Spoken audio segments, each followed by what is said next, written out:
All right, we are live. What's up? What's up? What's up? How is everybody doing? All right, we are live. I gotta turn down my secondary device. My goodness.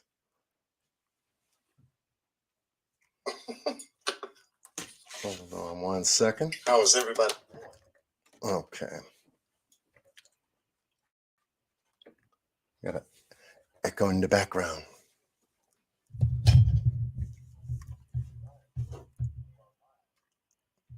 Let me try that again.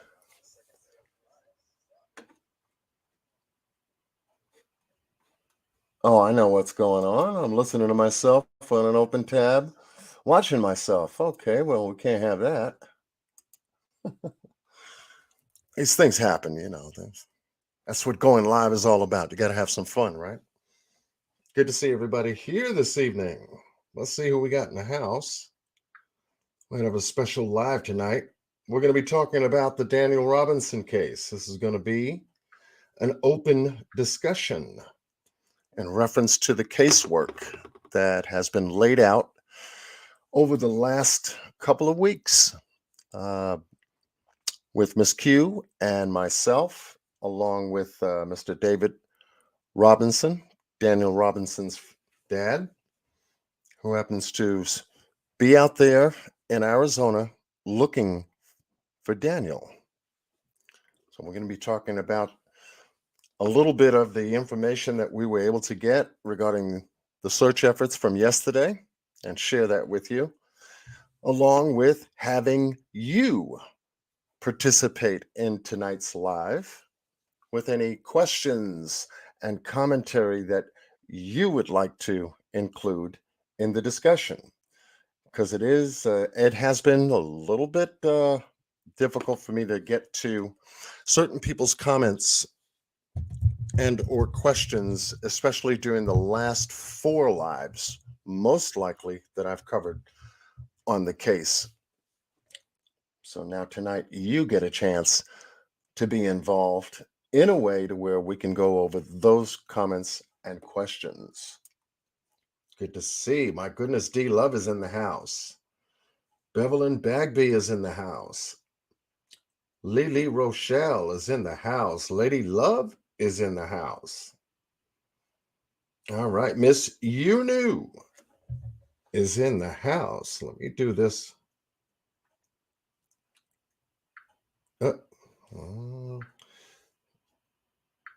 We gotta make sure we got enough people in blue for tonight's live. I thought I saw the renegade patriot Randy is in the house. Miss Liplock No More is in the house. Much love to you, Miss Liplock No More. Doing fantastic work on your channel. Thank you so much for making and taking that extra effort to promote the website for the petition. You certainly did a 33-minute video upon my request. Thank you so much, love, because every little bit counts. Thank you so much for doing that.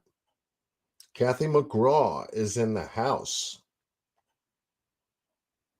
Sherry Hinton is in the house. She's live from Texas. Absolutely. We're working hard and we're keeping the conversation on Daniel Robinson, age now 25, just had a birthday on Friday, who went missing in Buckeye, Arizona from his work site and hasn't been seen since. June 23rd was the last date. 9:30 was the last a.m. was the last time he was seen by a coworker. A lot of it has got some shady business to it. We're going to get into discussion tonight and cover what some of that shady business may be and what we've been able to at least find out from an investigative standpoint. Welcome to Table Talk, special live concerning the Daniel Robinson's case. Hold on, we're about to get busy. Let's go to work.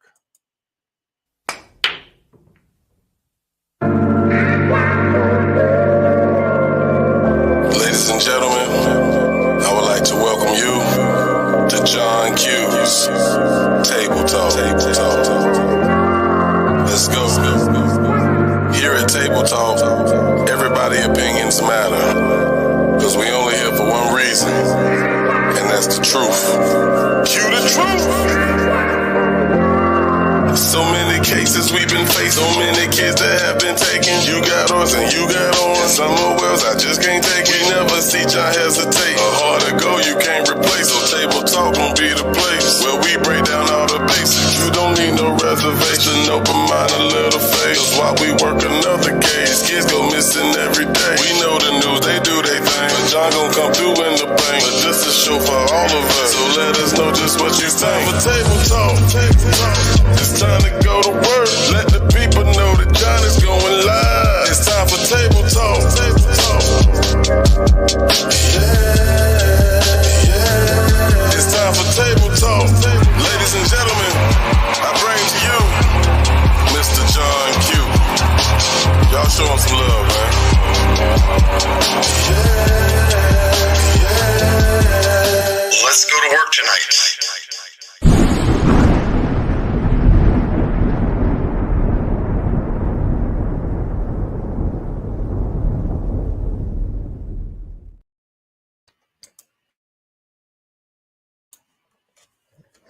All right, welcome to tonight's special edition of Table Talk.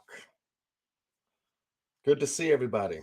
Glad to have you with us tonight. We're going to put some work in and indeed start to break down some things concerning the Daniel Robinson case. As we stated before, 25-year-old Daniel Robinson went missing at a Buckeye, Arizona. We have Miss Libby in the house. Thank you for joining us, Miss Libby. Hopefully you can stick around a little bit. We're going to have an open discussion. So what I'm going to do to begin tonight's discussion is to do just that. Let's get the link in the chat. Let's get some folks up who want to pose questions, make a commentary, and who knows, we might even be surprised with a surprise guest. And we'll get that in the chat, and there is the link. Anyone can come up and join me in tonight's discussion covering the Daniel Robinson case that we've been covering here on the channel. We've covered a lot of information. If you have not seen part 1 and 2 of the Daniel Robinson case, missing in Arizona, covering the timeline and case assessment, please do. There's a lot of information in those live videos, lives that I did, that will definitely have your mind spinning. Foul play, or was it just an accident? That's something that we're going to be doing a big, deep dive on tonight. So to join us, okay, we've got a couple of people to join us tonight. We have, boom, Miss Yunu is in the house. Hello. Thank you. How are you? I'm doing good. Welcome. Great. Thank you. Thank you. Yes, I know that you have your own channel, Mm-hmm. and you have been covering this case. In fact, I've watched this case evolve from your channel. Oh, thank you. Yeah, so I think you've done either 2 or 3 interviews with Mr. David Robinson on your channel, right? Yes, I've done 3. Yes, 1 Done with him 3. on my panel and 2 on the phone because he couldn't get his phone to act right. So he ended up having to get on a computer to do it. So yes. 3. Okay. And what was your, I guess, your overall takeaway from what you've been able to gather? Because you was able to gather an extraordinary amount of evidence and information about the case in a short period of time, based on those 3 Yes. interviews you did. Yes. I get a lot of foul play. A lot of foul play. Okay. A lot of foul play, yes. What was I guess the The first point? thing Yeah. was the way the Jeep was positioned, from the way they're saying that the Jeep came. Then I also was watching another live, and also they had glass places that it shouldn't be. To me, is it's in a, not in a place that they said that it was supposed to be coming from.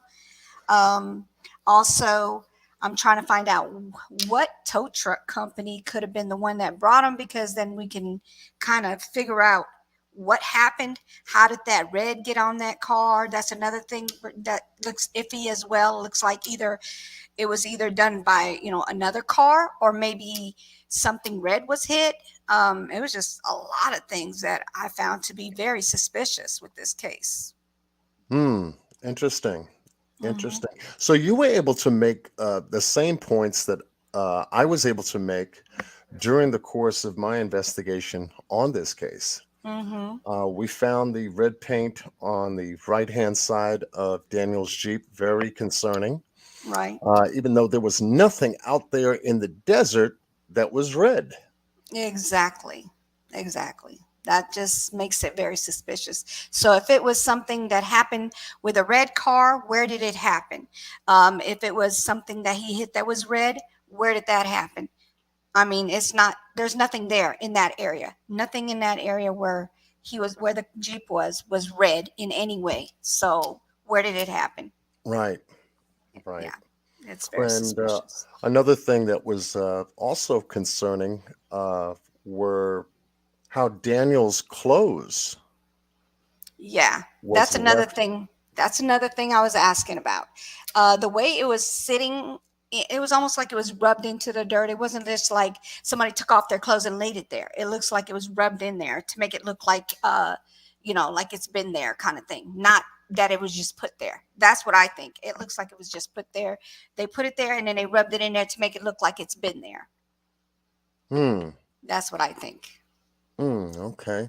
Because Hmm. I found during my examination of the clothes was that the jeans, a lot of those clothes were flipped in reverse. Hmm.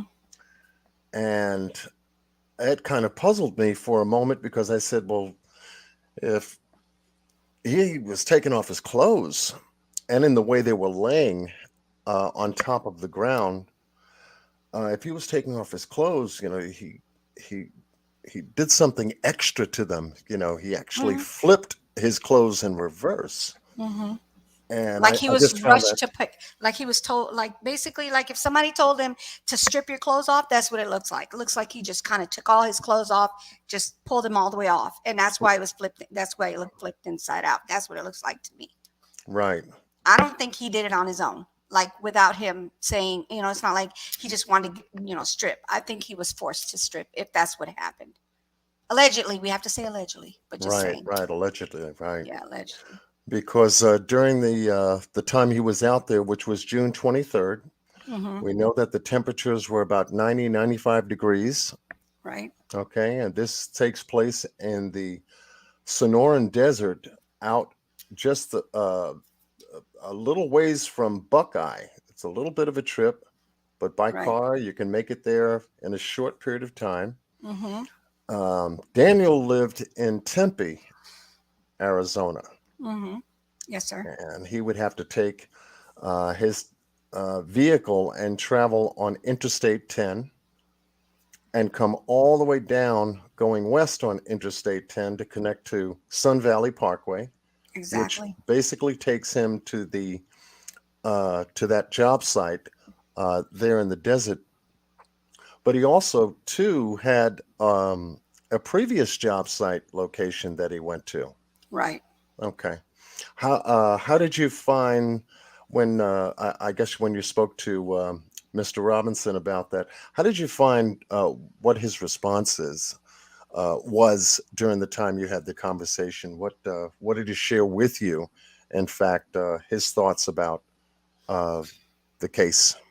Okay, he thinks it's also foul play. He doesn't think his son just stripped out his clothes and then went into a monastery to become a monk, which I was like, that was so disrespectful for them to say that, the police. The other thing about his clothing is him being like barefoot. Who would go into a desert barefoot? I mean, I can't even walk 5 feet in front of me. If I step on a Lego, I wouldn't be able to walk any further. Like, that doesn't make sense. Who would do that? Right. That would hurt. So walking on little bitty rocks, the little picky, what they call those, like where the cactuses are and stuff, they have those little picks on them. What do they call them, the cactus?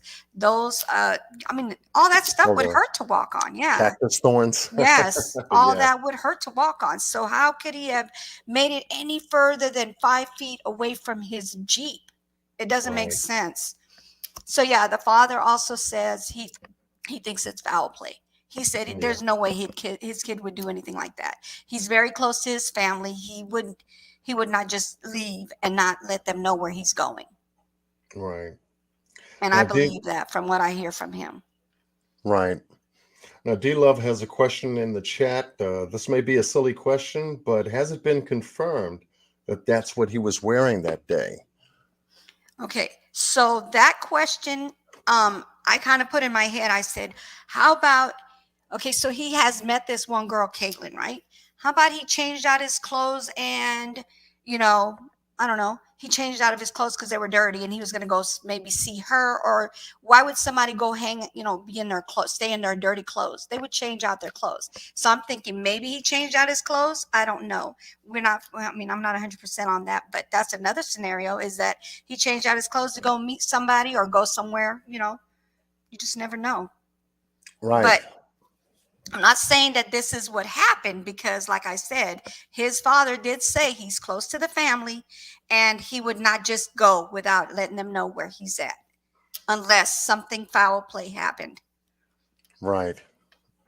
Right.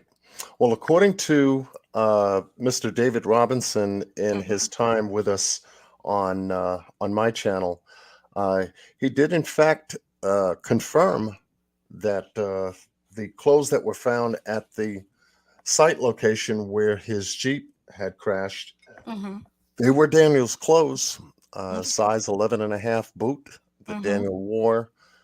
His phone was located there. His car keys were located there. 2 cases of water that Daniel carried in the Jeep was located there. Right. Amongst other items that Daniel would normally carry with him on these field locations that that he would normally visit.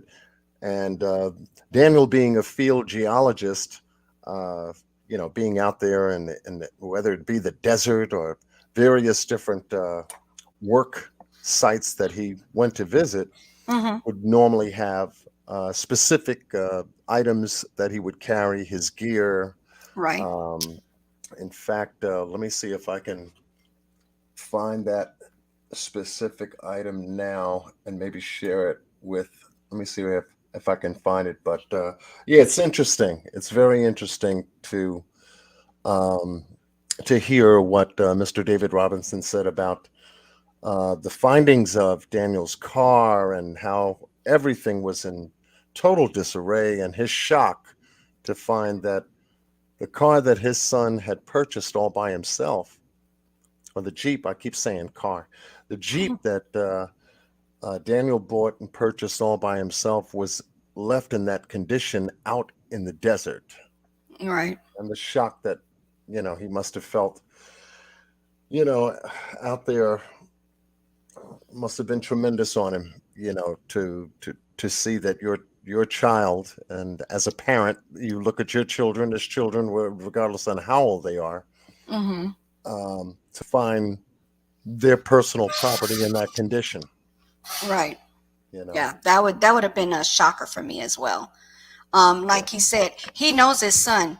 I mean, if it was somebody who didn't know their kid, then they would be saying, they couldn't really say, oh, well, I think this and I think that. They could just sit there and do scenarios themselves. But because he knows his child so well, he knows what his son is capable of and not capable of. And that is not to just leave and not say anything to the family. That's where I find it to be foul play. If they're that close, if he's that close with his child would have said, look, dad, da, da, da, da. Maybe I'm going on a vacation, who knows? But he's not just going to leave, not on his, not voluntarily. Right, right. Well, according to a lot of the items that a field geologist would carry, we were able to locate some basic information on what does a typical field geologist carry during the course of their work and everything. And I thank Mr. Renegade Patriot for sharing this with me pertaining to those items, because it is a very meticulous and detail oriented type of job that Daniel has, being a field geologist. And these are a whole lot of people who are asking out there, what tools do a geologist use? While this question has many possible answers, I think that there are some basic tools that almost all geologists use. There are a whole lot of people out there asking, do they use this, or do they take a flashlight? Do they, have any a compass or whatever have you? But these are just some of the tools that a field geologist uses whenever they're at a site location working. And in this case, it's a rock hammer. There's a hand lens, sort of like a single binocular type of hand lens that you use to survey the land. You got field notebooks to record the land, what they're surveying, items that are found. That's a part of their assignment. You've got a clipboard to write down, your notes and things of that nature. A pencil magnet, a 1 ounce acid bottle and a holder, typically filled with HCI. I don't know if that's hydrogen chlor something. I'm not a scientist to know that stuff. Let's see, a retractable knife for hardness testing kits. I think that would be for water, testing kits for water. Pocket scriber, an assortment of scales and reference material, a field vest, compass or transit, and a handheld GPS. Right. And that's interesting. And these are just some of the tools that a field geologist uses during the course of their work out there. And to find, I guess, out of the conversation that you had with Mr. Robinson, did he share any additional information with you that struck you to be, I guess, a red flag or a hot button in this case that caught your attention? Well, he did say that the phone was missing a SIM card, a memory card, I believe it was a memory card. Okay. So I'm pretty sure if it was a SIM card, they're not going to be able to get any kind of be able to get a notification from the towers, I guess you could say, because the SIM card is going to hold his what they call the signal for his towers, but the memory card is going to hold other information. Right. Now, that's another thing that we might need to talk to the father about, the Google situation, so that way he could hopefully get his contact information back from that. Let's see what else. Yeah, so let's see. That's interesting. Right, and then he said his because wallet. usually, Mhm. his wallet as well. His wallet was in there, and he said everything was in there. Now, I asked him, did it have any cash in there? But, it's whatever I guess that the wallet was sitting there, that obviously he didn't have much cash in there, because from my understanding, what you said was like $3.83 worth of gas, Right. to get gas at the Shell gas stations. So that's another thing that I'm kind of wondering, where is his cash at, being that he's a geologist? I know he Hmm. had to be making good money. Right. Right. I would say so. Yeah. I would say so. Yeah, because you find it quite quite strange, from what I was able to cover in this, is that his coworker that he met that morning on June 23rd, out in that desert area where that Mhm. well is, Mhm. he met with for the very first time. His Mhm. coworker also had to give him directions on how to get there, Right. you know. And I just found a lot of, I guess, the narrative, if you will, give or take, strange because of the coworker's statement.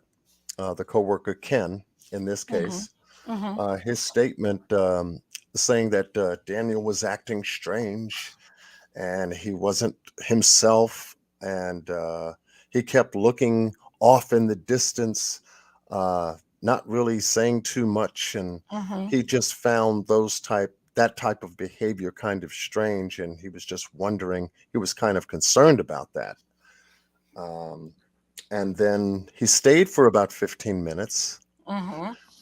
and then abruptly walked away, got in his vehicle, Mhm. sat down in the vehicle, Mhm. closed the door, put the seatbelt on, Mhm. started his car, Mhm. and left.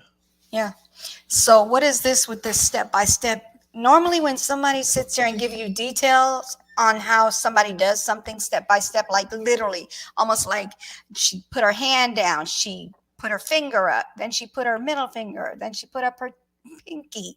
You know, that normally comes with exaggerating things or lying about something, because that's too Hmm. much information. On He gets in his car, well, he opens the door, he gets in the car, he sits down, he puts a seatbelt on. We all know the steps on how to do it. So what is the reason behind you saying this step by step detailed information on how he got in his car? It doesn't make any sense. Right, right. MJ asked, I would love to know if he was testing the water in that well. I don't think I ever even asked him, because I was more like, I'm just wondering where his son is. I was more into finding out what the details about what happened with his son. How was he missing? When was he missing? That's basically what I was looking into. I never really asked him about if he was testing wells or if he was testing the rocks or the dirt. Nothing like that. Mm-hmm. Right, But from my understanding, he was at a well. So I don't know if it's a water well, but I'm pretty sure that's what it is. It's a water well, I'm sure. right, right. Because he does test water. He collects land samples Mm-hmm. uh, for minerals and rocks and things of Mm-hmm. that nature. Whatever Yes. his assignment's going to be, based Yes. upon what the company is looking for. Yes. So that's a very very interesting to say indeed that this whole case has been very strange from day one. Looking at it, and Miss Q brought it to my attention to look at. We were just finishing up the Summer Wells Reward Fund Marathon, and she brought this case to my attention. But John, I think we need to really take a look at this. This is the strangest thing I've ever laid my eyes on. And she was able to obtain the police report and some additional information. I said, "Yeah, sure. To send it over to me. Let me have a look at it." And sure enough, the police report, 15, excuse me, 54 pages of a police report concerning the a missing person, a Mm-hmm. geologist that goes missing out in the desert, and Right. what they were able to write about it, what information they put into the report Right. says, to say the least, a lot of unanswered questions. It Right. it really just unbelievable, Yeah. Yeah. It's a unbelievable. lot of suspicious stuff going on. I mean, and then Yeah, the other thing is, what about this thing where the woman finds his car and takes a picture on the 17th?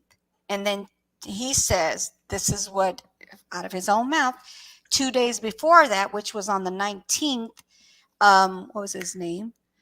Brandon said that he didn't see the Jeep there 2 days before that. And 2 days before that was when that lady said she saw the Jeep and she took a picture of something that looked like could be the Jeep. hmm, That was kind of like what's going on here. hmm, That 17th, got me thinking, like, what happened that day? What right. happened? Did they take that Jeep somewhere? I don't know. We don't know. That's another scenario that we can come up with and think, like, what happened on the 17th, that he said it wasn't there on the 17th, and she said it was on the 17th over there at that one street where she's saying that's where she took a picture of the car being. What Right. happened from there? That's another thing that makes it look very suspicious as well. Hmm. Yeah, MJ was asking, John Q, could you ask her if Daniel was testing the water, please? And so that would have been one The of water his well. assignments. Yeah, at the water Mm-hmm. well. That would have been one of his assignments, um, that his company, New World Matrix, or New Mm-hmm. Matrix World, Mm-hmm. the Southwest groundwater company that Daniel worked for, Mm-hmm. would have been part of his assignment to visit a site location and Right. collect all of the samples that he was assigned to collect. So water Right. would have been a major part of his assignment, collecting specimen samples, Mm-hmm. uh, s- uh, I would say ground samples, rock samples for Mm-hmm. materials and sediment uh, components. As a scientist, that's what they do anyway. Right. So hopefully, that would answer MJ's question, because Question. that's what geologists are out there doing. They're just Right. checking for that stuff out there. Right. And then another thing I had a question about too is, like, we've already talked about that. You've talked about that on an earlier live of yours, is the rolling of the Jeep. If there was no rolling, I mean, if there was a rolling, then why isn't there any damage to the top of it? Or if there was no rolling, I mean, if there's damage on both sides of the car. So you got the Right. red where the red marking is, and then you got the other side that's on top of, it's sitting on top of that. So there's damage on both sides. How did that happen if it didn't roll? I was just wondering about that. So if you Hmm. could explain that to me as well. Well, yeah, he was, and this is allegedly, because we don't know if Daniel was in Right, the car. Okay. right. Allegedly. Um, in the ravine area where at the crash site, we see that car on one side. It's on the right hand side. Mm-hmm. The ravine is definitely about 15 to 20 feet deep in and Mm-hmm. of itself, Mm-hmm. and it lays like a wash area, for water to, as a conduit for water, actually. Mm-hmm. And so, looking at it from the angles that we were able to look at it from the pictures that we shared, it looks like the Jeep tried to make it in and out, straight Mm-hmm. out over the ravine. If you held uh, your index finger, let's just say, horizontal, and then the other vertical, you'd have a cross intersection. So that what was attempted was to go over, in and up and over that ravine, but it being so sharp at an angle, 35, perhaps even give or take those numbers, The front end didn't clear that ravine as it should have for the front tires to roll up on the other side of the ravine. So you Mm-hmm. would have a direct hit into the ravine rather than a roll up out of the ravine. Right. So we indicated that the impact of that particular mark was more on the left-hand side because the left-hand side suffered more of an impact in that ravine, allegedly in that ravine than the right side did. Now, the right side was very peculiar because that's the side where we see red paint and Mm-hmm. less car damage. We have more car damage on the left and less car damage on the right. Mm-hmm. So that car entering the ravine was at a slight angle, but wasn't angled enough to clear it. And this is where it went into a straight impact formation where the car buckled in the front on the left side, bounced the rear wheels up in the Mm-hmm. air. Now they said that the police did report that the car allegedly was going 30 miles an hour. Mm-hmm. So you can imagine a 30-mile-an-hour impact hitting that ravine, having the tail end of the car raise up to a point to where it could have tilted, began a mid-air tilt to the right, which Mm-hmm. then therefore made that car go to the right. We don't know if Daniel's heavy equipment was on the right-hand side inside the vehicle that would permit gravity to follow through and then put that car on the right side of itself. Right. It did not appear, as you said, and I looked at it too, didn't appear like if there was a complete 360-degree rollover because the top of the car had no damage. Right. So how did one side, the right side, get damaged and the left side? Now there's a busted window on the driver's side. How did Yes, that happen? That's the question as well. And then there's the busted window that's going in. How did that happen as well? If it only went on the right side. right. And so we have to take a look at safety um, concerns at that point, with a Jeep, a 2017 Jeep Renegade having dual side airbags, one on the Hmm. driver, one on the Hmm. passenger side. Right. We were able to talk about in the last live the operations of the safety equipment, those dual Hmm. airbags. Hmm. And so for that particular make and model and the materials that are used in airbags, we were able to cover that information and come to a determination that in a lot of cases, when it comes to vehicle crash impacts, where Hmm. you have the dual sided airbags that are ignited and deploy, they do shatter and rupture windshields. And we have checked, especially in the last live, we did a photo check comparison Hmm. of how many times and in what makes and model cars does a situation like that happen. And we found out that the high majority of them happen where the dual airbags are deployed and Hmm. they're deployed at 1/20th of a second. Okay. So that's pretty fast. So Yes. we've got two impacts happening here. One, you're saving the driver's life and the passenger who's sitting beside the driver with the airbags. Hmm. You have an impact to save them from hitting a solid surface, such as the Right. dashboard or the steering wheel in this case. The second is the perimeter of the airbags and what they hit and protect. And we found a lot of in the photos that we looked at, we found that a lot of the majority of the airbags did compress against the windows, Hmm. both on the left driver's side and the right passenger side. Okay. And we started measuring uh, the front where they were symmetrically identical to the airbags that were on inside the vehicle. Okay. Now, the passenger side is a bigger airbag than the driver's side.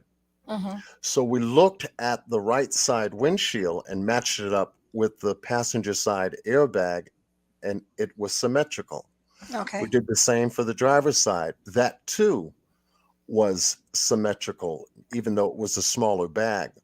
Okay. However, the impact of the bag up against the driver at the same time puts them in a very small compartmental space because because of the steering wheel being so close to the body, Mm-hmm. that the airbag also had an impact on that side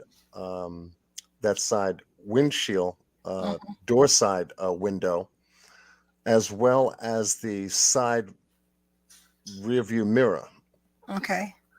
So you've got two impacts happening on that driver's side. Okay. Actually, three. You've got the driver being impacted by the airbag. You've got Right. the airbag connecting with the front windshield, and then you have the airbag also connecting to that side, driver's side door window. Right. And then you've got the rear view mirror, the side view mirror that the driver Mm-hmm. looks at to look behind them. Right. Also, that was found collapsed in and In. beyond where that glass point is. So Right. that's what may have shattered that whole driver's side window on the Okay. door. Well, that explains it. But what about the windows being busted inward on the windshield? Right. The airbags themselves did not explode outward to knock those sections of the windshield out, but Mm-hmm. just enough to crack them. And once these windshields are cracked, then obviously with gravity they begin to settle, and then lay inward, Mm-hmm. almost like if we thought it was somebody out there with a baseball bat. That That's could what I was thinking as well. I was that like, could have maybe somebody hit it. I mean, you just never know. I mean, yeah, you're saying that could have been happened where it settled in there, right? But isn't there still a possibility that somebody did hit it from outside? right, and that's still a possibility. Mm-hmm. We're just looking at various different strong possibilities as to what happened to the glass, the Right. windshield, the way those impact marks, settled on the glass.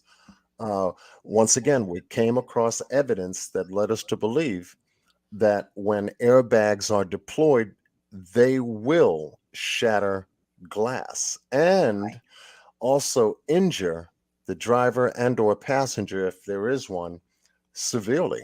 Right. I've seen some pictures that airbags can do. My husband has been in a wreck before where the airbag deployed it and he got burned from it. So yeah, it Mm, does. There is damage. There's burns and there's abrasions. There's different types of injuries from airbags. right, right. We were able to go over a little bit of information pertaining to injuries to the head, Mhm. injuries to the face, Mhm. injuries to the chest, also leg The injuries, arms. the Hmm. arms, the interior of the arms, the forearms, to the elbow, to the tricep, to the bicep. It's like, wait a minute, you've got safety equipment in the car that's supposed to save you, but yet also at the same time, you could become injured by the same Hmm. thing that's supposed to save you. Right. Yeah. That doesn't make sense to me because then Yeah. they also have chemicals in those airbags. So that makes it even more like, what the heck are y'all thinking? Yeah. Yeah.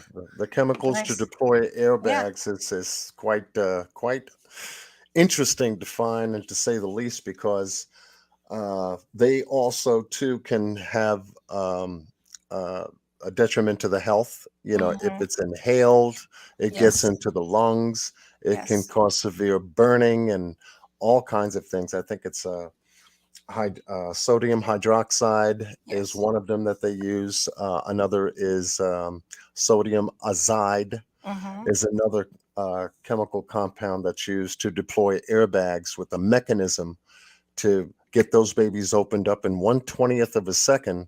And it's almost like, someone's being hit from outside their body and Hmm. causing severe damage at the same time. Yes, yes, Yeah. Yeah, it's interesting you brought that up. yeah. And then they also have, like, even with the seatbelts, when you get in wrecks and certain wrecks, the seatbelt can tear you up as well. I mean, it can break your pelvic bone from the Yeah, seatbelt, from the snap. When it snaps back, it can break right. your pelvic. Because my son's friend, who, God be with him, passed away from this wreck, his pelvic bone got broken from the accident from him wearing a seatbelt. So, yeah, Mm, yeah, another it's another rough. item for safety that can also be a detriment when it comes to Hmm. any kind of crash impact when you're Right. when we're driving these vehicles. We Yes. also have another guest to join us, and it Okay. is Hello. Boom. We've got the Renegade Patriot with us tonight. Hello. What's going on, guys? How's it going? How are you? I'm doing good. How about you? Good, good. Doing good, doing Little, good. little snowed in, but I'm doing okay. Oh, you got yeah. Oh, little snowed in. How many inches did they say? Probably close to about 6 inches. Well, Oh, it's oh, cold here, but it's no snow. I just wish there were. I'd rather have snow when it's cold. If it's going to be cold, I want snow. So I prefer snow over cold by Yeah, itself. it started snowing this morning about 3, 4 o'clock. Wow. hmm Got up this morning, it's still snowing. Yeah. Wow. So, Renegade, your thoughts about this case concerning Daniel Robinson? I know that you've been doing a lot of work. Now that you have your channel, you're starting to put out content on your channel. Um, what what what have you been able to find regarding this case? I'm right with what y'all saying. I think it is foul play. Foul play again. Wow. Okay. And what were your impressions about the case concerning foul play? What gets me is why would someone strip off down to the underwear, take off their socks, take off their shoes, pants, shirt, and just disappear into the desert and not even carry a wallet or a cell phone. Hmm. So that was a red flag for me. The second red flag was, am I hearing right that either a memory card or SIMS card was missing from the phone? Yes. Why would that be missing from the phone unless Mm-hmm. somebody's trying to hide something? Right.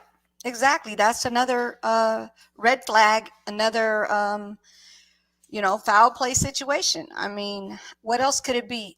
If they're going to take the SIM card and the memory card, there's a reason behind it.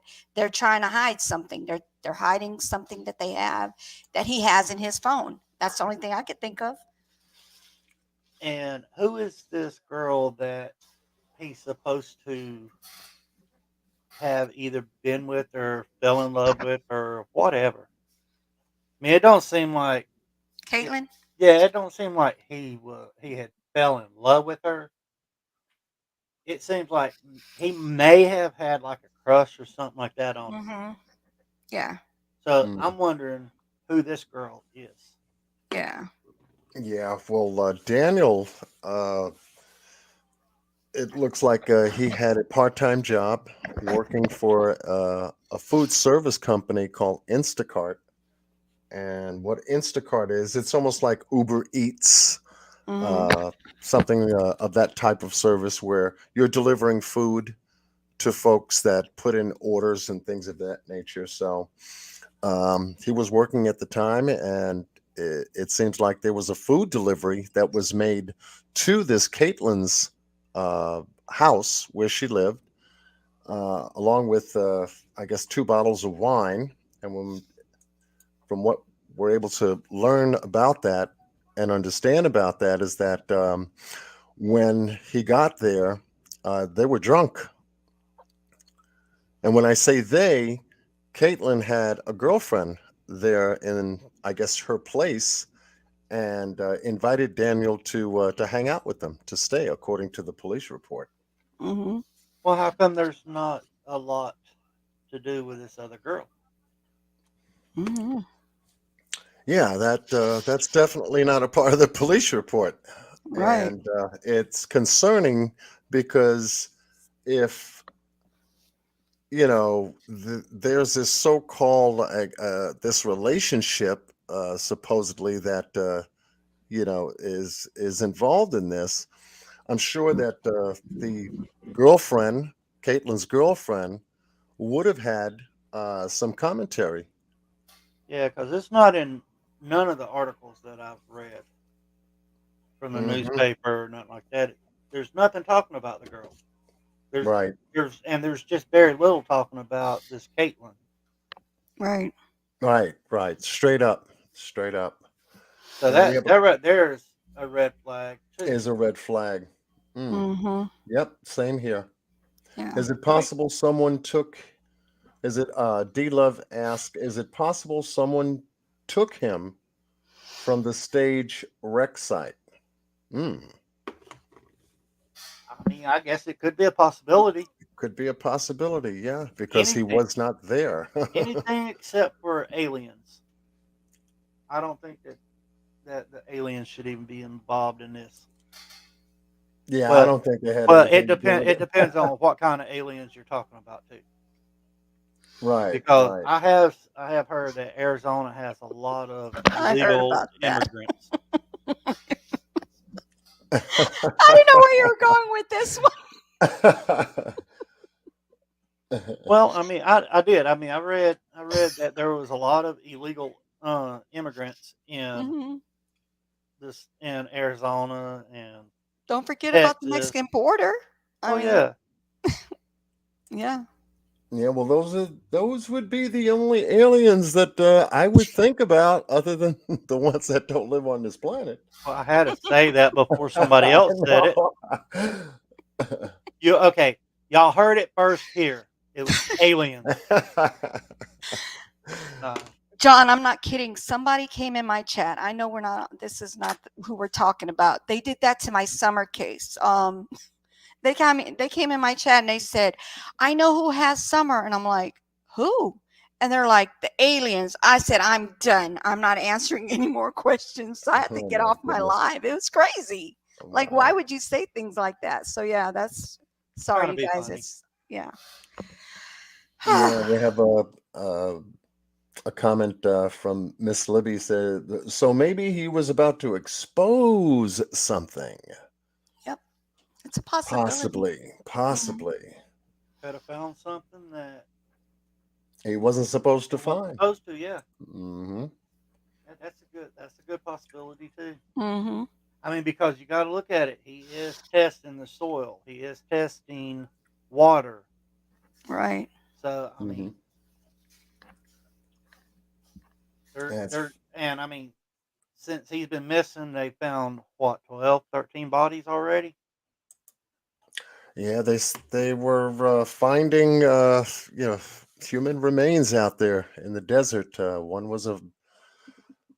of the remains that were found that was turned in to the county medical examiner's office was a skull. And this was, I think it dates back to July 31st when they made the report. And so it's interesting to see how a case like this is unfolding. And you've got, you know, Daniel's father out there searching with a search team, and they're coming across other items out there in the desert that it had no relationship to Daniel, though, but human remains.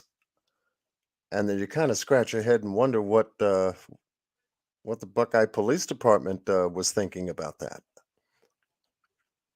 If they actually know anything about human remains that are out there in the desert, but have they been reported to the police?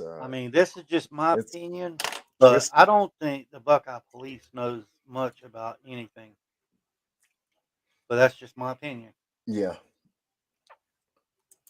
yeah. And as far as their investigation is concerned, they've got a lot of explaining to do I was because thinking to say more along the line of maybe they know a little too much, but they're hiding a little, more than we need to, more than they are, than they should be, I should say. yeah. How about that? Because I think that they might have a little something to do with some of this. I don't know why, but I just feel it. Because it's too much information that they're hiding that they're trying to keep David from figuring out. Like, why would you go straight to he's becoming a monk and he's going to a monastery to become a monk? I mean, I just don't get that part. Allegedly, Mm-hmm. yeah. Right. Well, it's interesting to find out from Mr. Robinson. Earlier today, I was on the phone with him. We spent some time on the phone, Hmm. and he was able to share with me, believe it or not, here it comes. He was able to share with me regarding the Buckeye Police Department ever checking the well site that Daniel worked at with Ken. Hmm. Now, he was under the impression that the Buckeye Police Department had searched that area, only to find out just yesterday that they didn't. You Wow. know, see, that would have been the first place I would have searched. Hmm. Hmm. That's like I said. There's something iffy about them. Them cops. Yeah.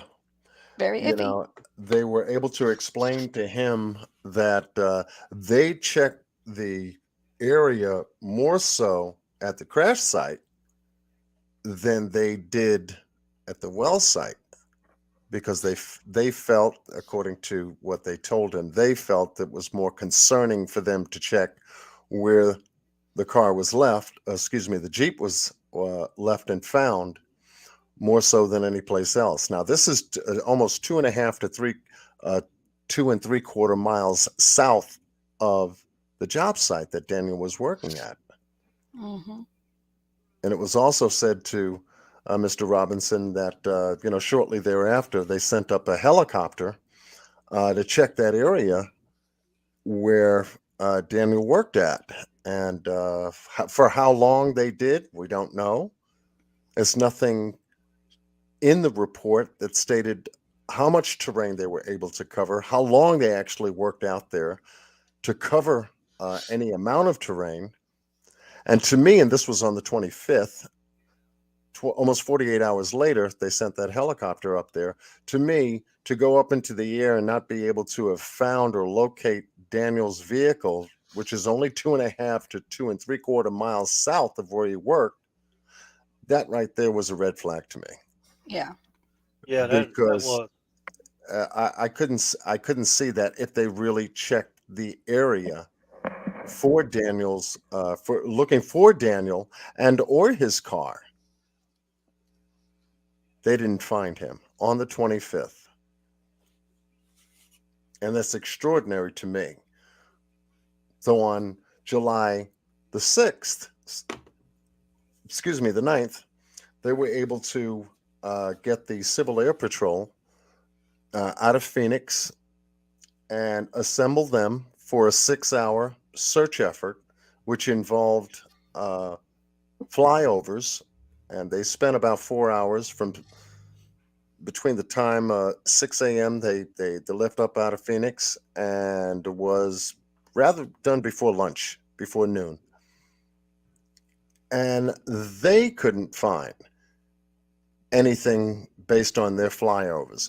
Now, their flyovers basically covered more than 10 miles. And I showed in a map during the course of my lives, based upon the report that was given on their investigation site, cold cases and missing persons site, that they did have a map, and I shared this with my chat, where they had the location, they had where Daniel was, and they had this little red car where Daniel's car was last seen. And it gives anyone the impression that they're looking for a car, but at the same time, too, the car is there on the map. Why didn't they find that car on July the 9th if they did more than a 10-mile stretch of searching that day. On that map, a 10-mile stretch, and they still didn't find it. You see, you're up in the air. Now, depending on the weather that they had that day, I don't know. But if you're up in Right. the air and you're searching the grounds of an open, rugged terrain desert with no buildings, no street lamps, no sidewalks, nothing, you should have been able to pinpoint Daniel's car. Mm-hmm. But it wasn't until July 19th Right. did they find Daniel's car. No, excuse me. Let me scratch that. Back Not it up. Yep. not they found, but a rancher found Mm-hmm. Daniel's Jeep in the ravine. And this was on land. Mm-hmm. Now go figure that one out. I mean, that's just like with David and his volunteers. They're able to find things. The police is not finding anything. They're finding all kinds of human remains. He finds the rancher finds a Jeep. These cops are not finding anything. Everybody else is finding things that have no kind of experience at all, and they have experience. The police have experience, but they're not using any of their experience. But David and his volunteers are finding things, and then here is the rancher finding the Jeep, but they can't find nothing. Give me a break. Right. And Miss Liplock just asked the question regarding Ken. You know, how the hell does Ken know he wasn't himself that day? I mean, Yeah. if they were just meeting for the very first time, if they Right. just met for the very first time, how is he to know, uh, you know, Daniel's character? Yeah, I'd like to know the same question. Hmm. Yeah, and you have to find that very strange to say, why would he come to that conclusion? Mm-hmm. That he wasn't himself. And I believe you had found um, an article that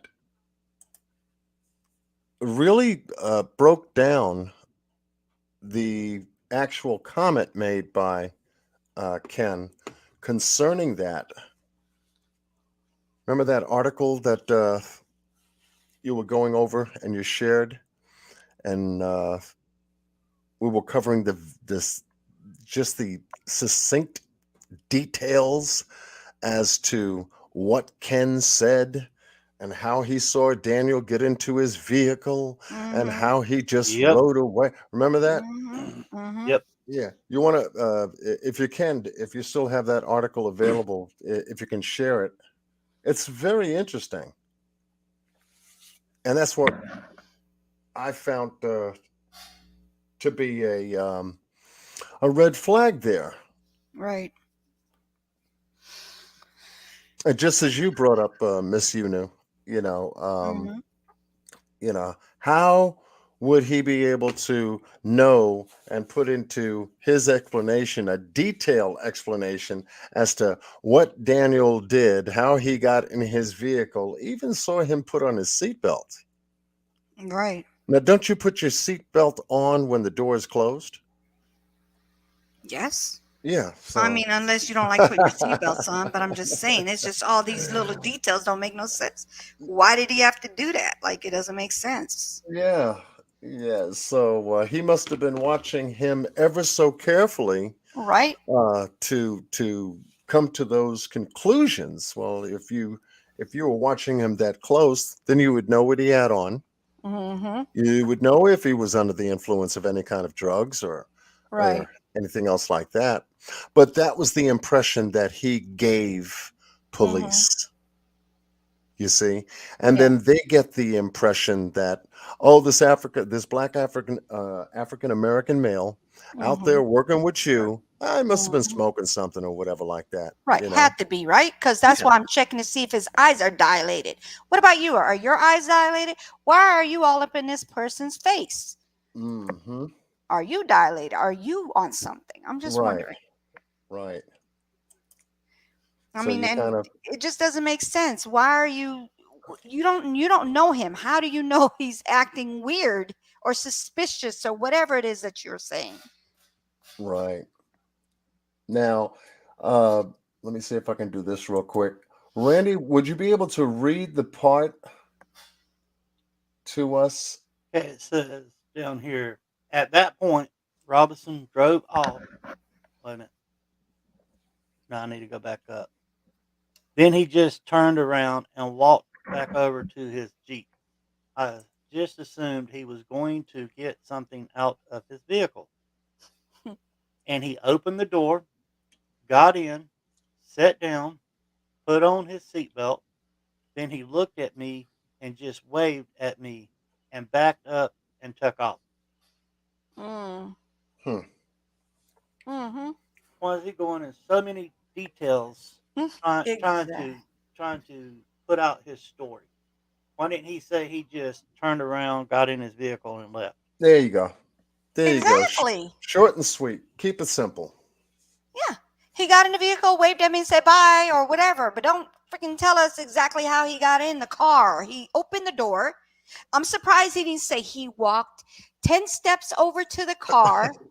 He opened the door. He looked at me, sat down, fixed his shirt, put on his seat. Oh, no, closed the door, put on his seatbelt, fixed his shirt, and then he said bye and left. Like, come on. Like, what is all these details that's unnecessary? Right. That's why a lot of times when you sit there and you listen to people who are doing these little details, it you kind of get iffy about it. Hmm. I feel like it's iffy. Yeah. Well, he's definitely been put on the radar scope, Yeah. according to how this case has developed now. And I'm sure that with further time and a little bit more of an investigation to have him re-interviewed, Mm-hmm. to go back over that day when Daniel and him met, according to his statement, I'm sure that they should be taking another look at Mm-hmm. it, uh, to see if they have any additional concerns about it. But it concerns me because of the detailed way that he explained how he saw Daniel leave him, and then what he did afterwards, 6 hours afterwards, having communications with the office regarding their attempts to try to reach Daniel by text and phone, to no Mm-hmm. avail. They were able to, I guess, let him know that there's been no contact made with Daniel, that he decides at around 3 o'clock in the afternoon to get in his vehicle to go and Mm-hmm. see if he can find Daniel six It's hours later. right. What gets me about this article is that at one point he said that Daniel would look at him, or he would look at Daniel and look into his eyes. The first thing he thought was maybe he was on drugs or something, but his Mm-hmm. pupils weren't dilated. Right. And then he said that then he thought it could be a medical condition or something, but he wasn't sure about that. Mm-hmm. Hmm. And then he said that he kept watching him, and Daniel kept turning around, looking off into the desert. Right. Okay, if he didn't know if Daniel had a medical condition or something, Mm-hmm. how does he know that Daniel was acting funny? Thank you. Right. Yep. Thank you. I mean, he just said that he didn't know Daniel. Mm-hmm. So how do you know that the guy was acting funny? Mm-hmm. Right. And That's then just to like me meeting John and saying, John, you're acting weird, and I just met you. How do you'd want to know, how am I acting weird? How do you know when I'm acting weird? You don't know me. right. And then Right. the next paragraph down here, it says that Elliot later followed Daniel's Jeep tire tracks in the rain-soaked dirt road and found that instead of going left at the T junction, he went right. Mm-hmm. How does he know that was Daniel's tire marks? Right. Exactly.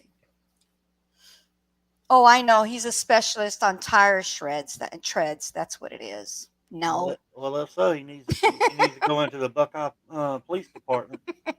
exactly. I'm being sarcastic, but yeah, definitely. I mean, it's just little things like that that just don't make any sense. I Yeah. mean, I know a little bit about cars, but I'm not going to be able to go out here and look at a tire track and say, "Oh yeah, that belongs to 3 houses down." Well, Right. I went out there and looked at his tires. Right. Come on now. Yeah. So there's something very strange about Ken's statement because it's too short to be believable. That would be one thing. Another Well, is the it's fact. short, but uh, it's suspect to me. I mean, Mm-hmm. it's Yeah, too much details. too bland, to But say Mm-hmm. the least. it's like too much details packed into a small story. Just Yeah. just like I said, just say he turned around, got in his car, and left. Right. That right there would be more believable than you going step Step by by step. step by step by step by step by step. I mean, I'm almost with you knew about the story. Just almost sounds like it's made up. Mm-hmm. Yeah. So, that to me was a red flag when I came Mm-hmm. I across mean, it in Ken the could police be that report. type of person too. That is like An exaggerator. yeah. Well, just gives everything to it. But I mean, there's times you don't have to give every single step. Mm-hmm. Hmm. I mean, if you're asked, okay, what happened next? What happened next? What Right. happened next? That's I can different. understand Right. you doing it, but Yeah. just voluntarily coming out and giving step by step by step by step by step. No, Yeah. something's fishy with that story. Right. And it's not a tutorial. You're just telling them what happened. What did you see? You didn't he didn't ask you, tell me what color his hair was, his color of his eyes, or anything. He just told you to tell him what happened. I Get him, mean, he got in the car and he said bye. That was it. Like you didn't have to do all that extra steps. if You're you not doing a tutorial. yeah, if you sit and you think about it, and I mean, you sit and you start thinking about what he said, how he said it, it don't Hmm. make sense. No, Right. it don't. It don't. It sounds like it's a halfway made up story. Right.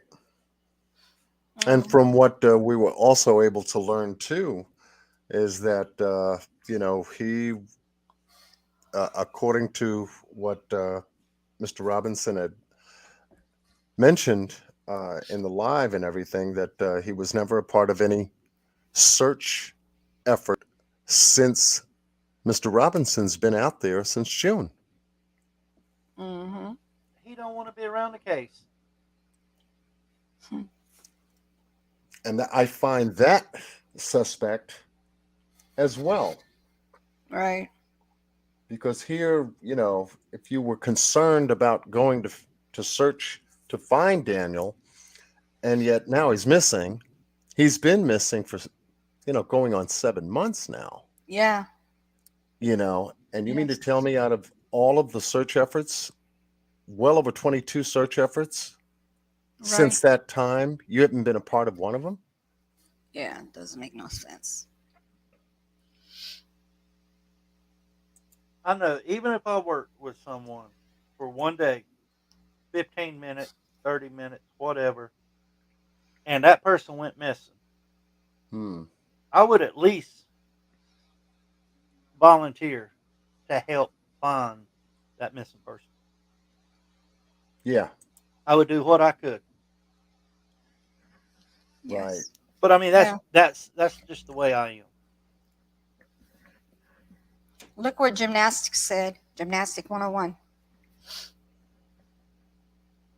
Why does Ken need to construct the narrative? Overtones of Barry Morphy? Hold on. Yeah, Morphew. Morphew. Yeah, Yeah. here.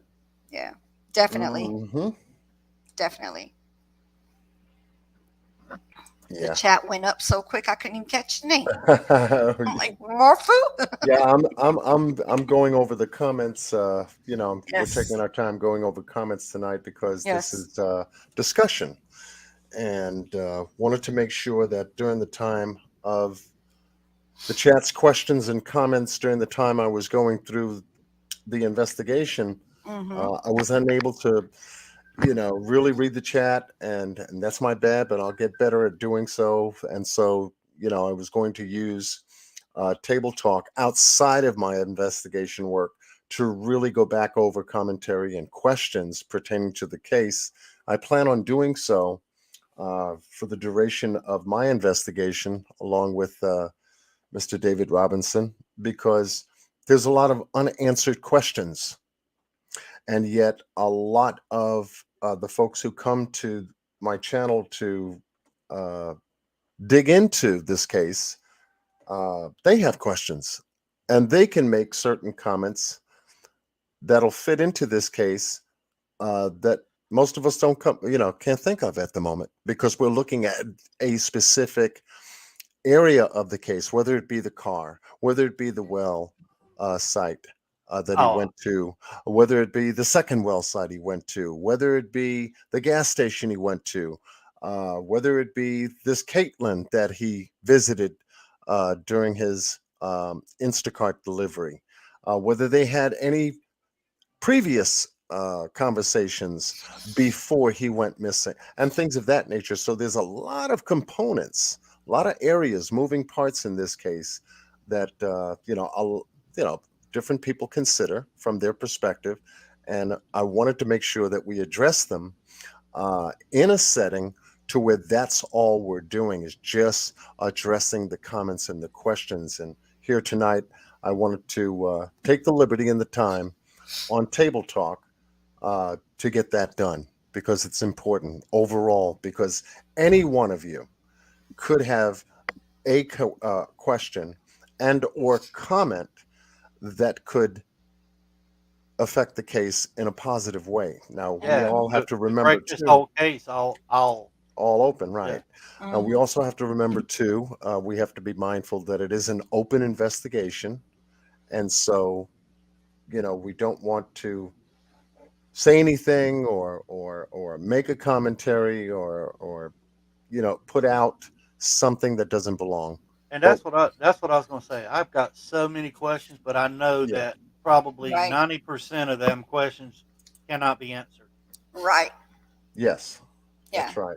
That's why You- before I talk to David, I ask him, I say, I don't know if you can answer this, but if you can you answer this? Because I don't know what can and what cannot hurt it because I've never been through a case like this. So I'm just doing step by step without hurting the case in any way. So yeah, I get what yeah, you're saying. Definitely. yeah.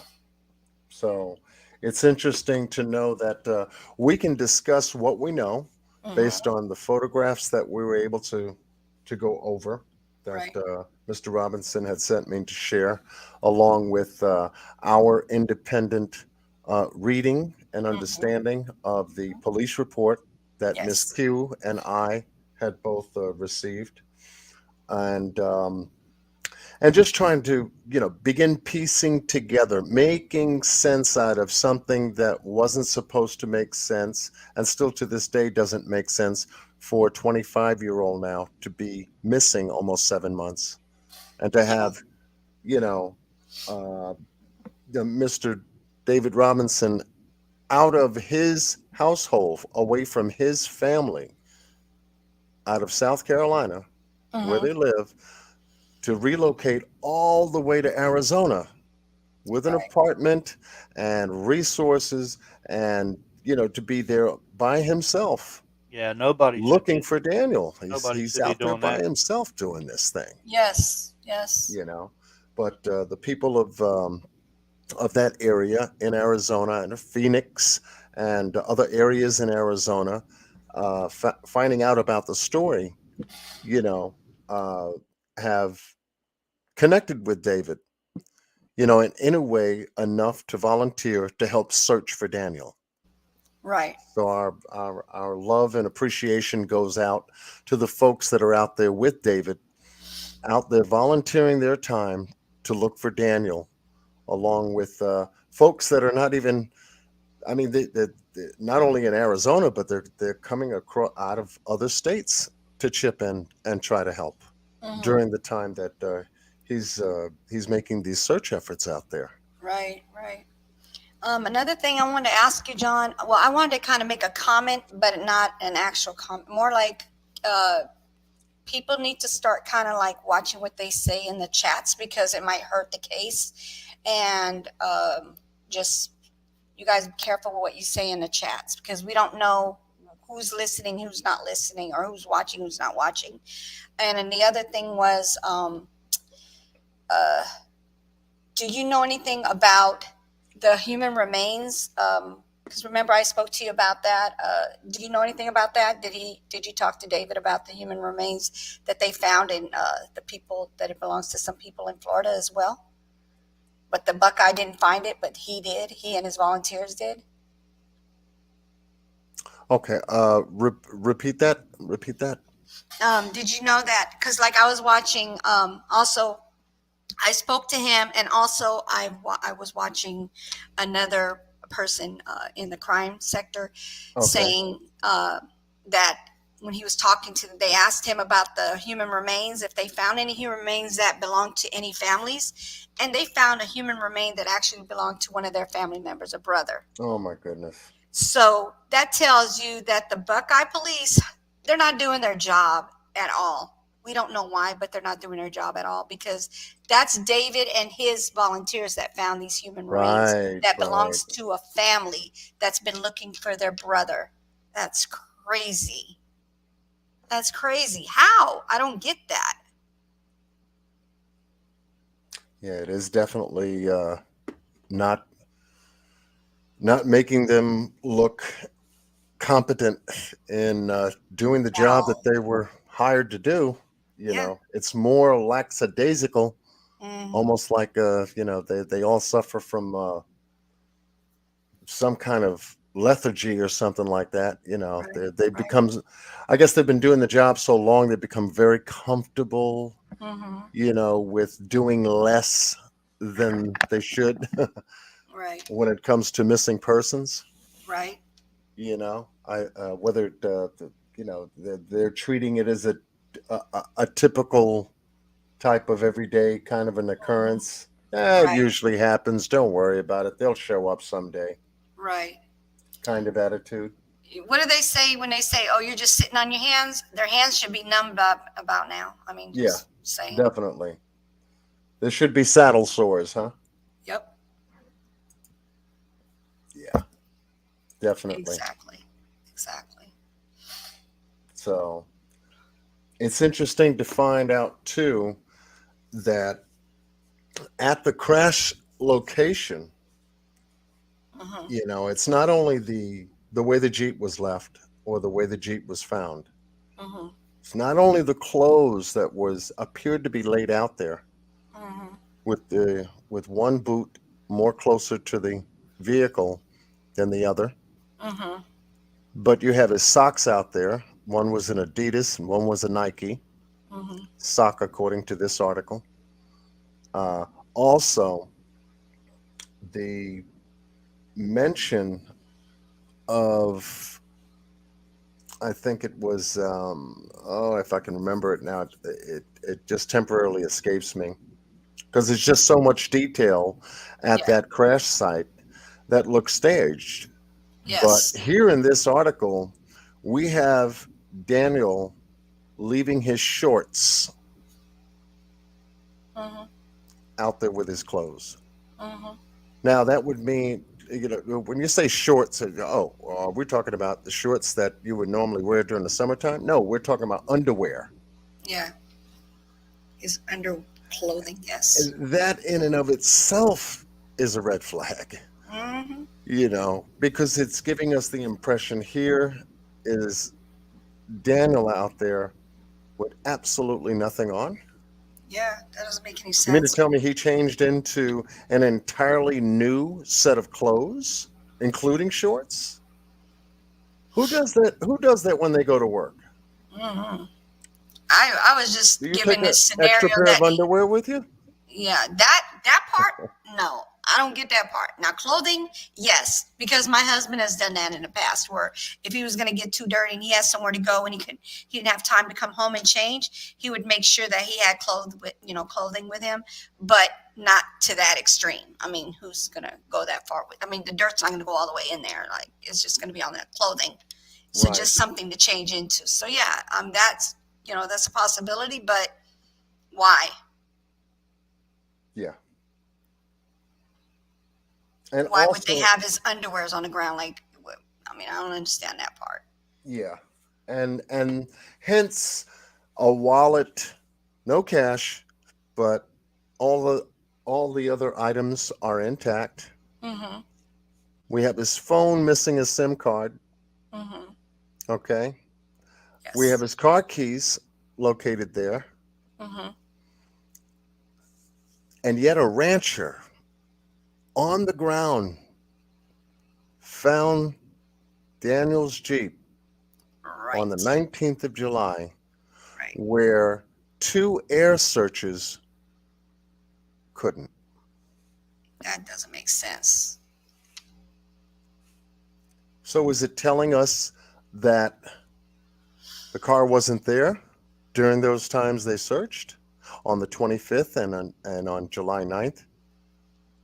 When the helicopter from the Buckeye Police Departments, the Firebird, went up, no sightings. Mm-hmm. July 9th, the Civil Air Patrol spent at least 4 to 6 hours out there Mm-hmm. and did 4 flyovers, and nothing came up out of that. There were additional ground searches that were done by the Buckeye Police Department along with other personnel, according to what the report said, Mm-hmm.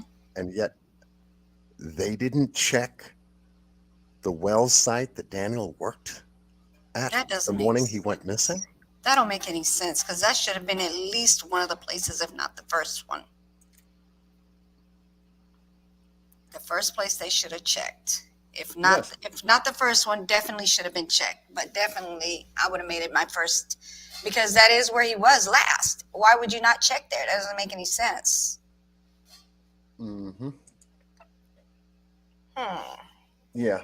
So Yeah. this is the reason why I began digging at this case with Miss Q, because when you start to see red flags like this, and you see the love and the passion of Mm-hmm. a father that's out there really searching for his son, 100%. you Yes. know, compared to Summer Wells's father. Mm-hmm. You got And night and mother. day. You got night and day right there. Yeah, definitely do.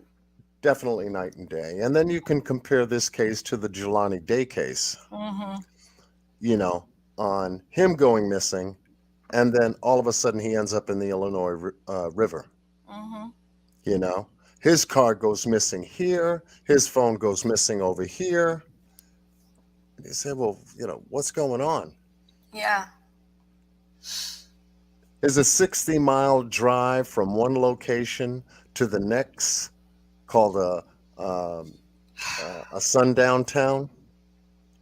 Mm-hmm. You know, that's 60 miles north Right. of where Jelani Day was supposed to be Mm-hmm. after he That's visited another the crazy case. dispensary. Yeah, That's a whole nother crazy case right there. I mean, goodness gracious. right, right. And so we're beginning to see some similarities in these two missing person cases. Well, obviously, in the Jelani Day case, Yeah.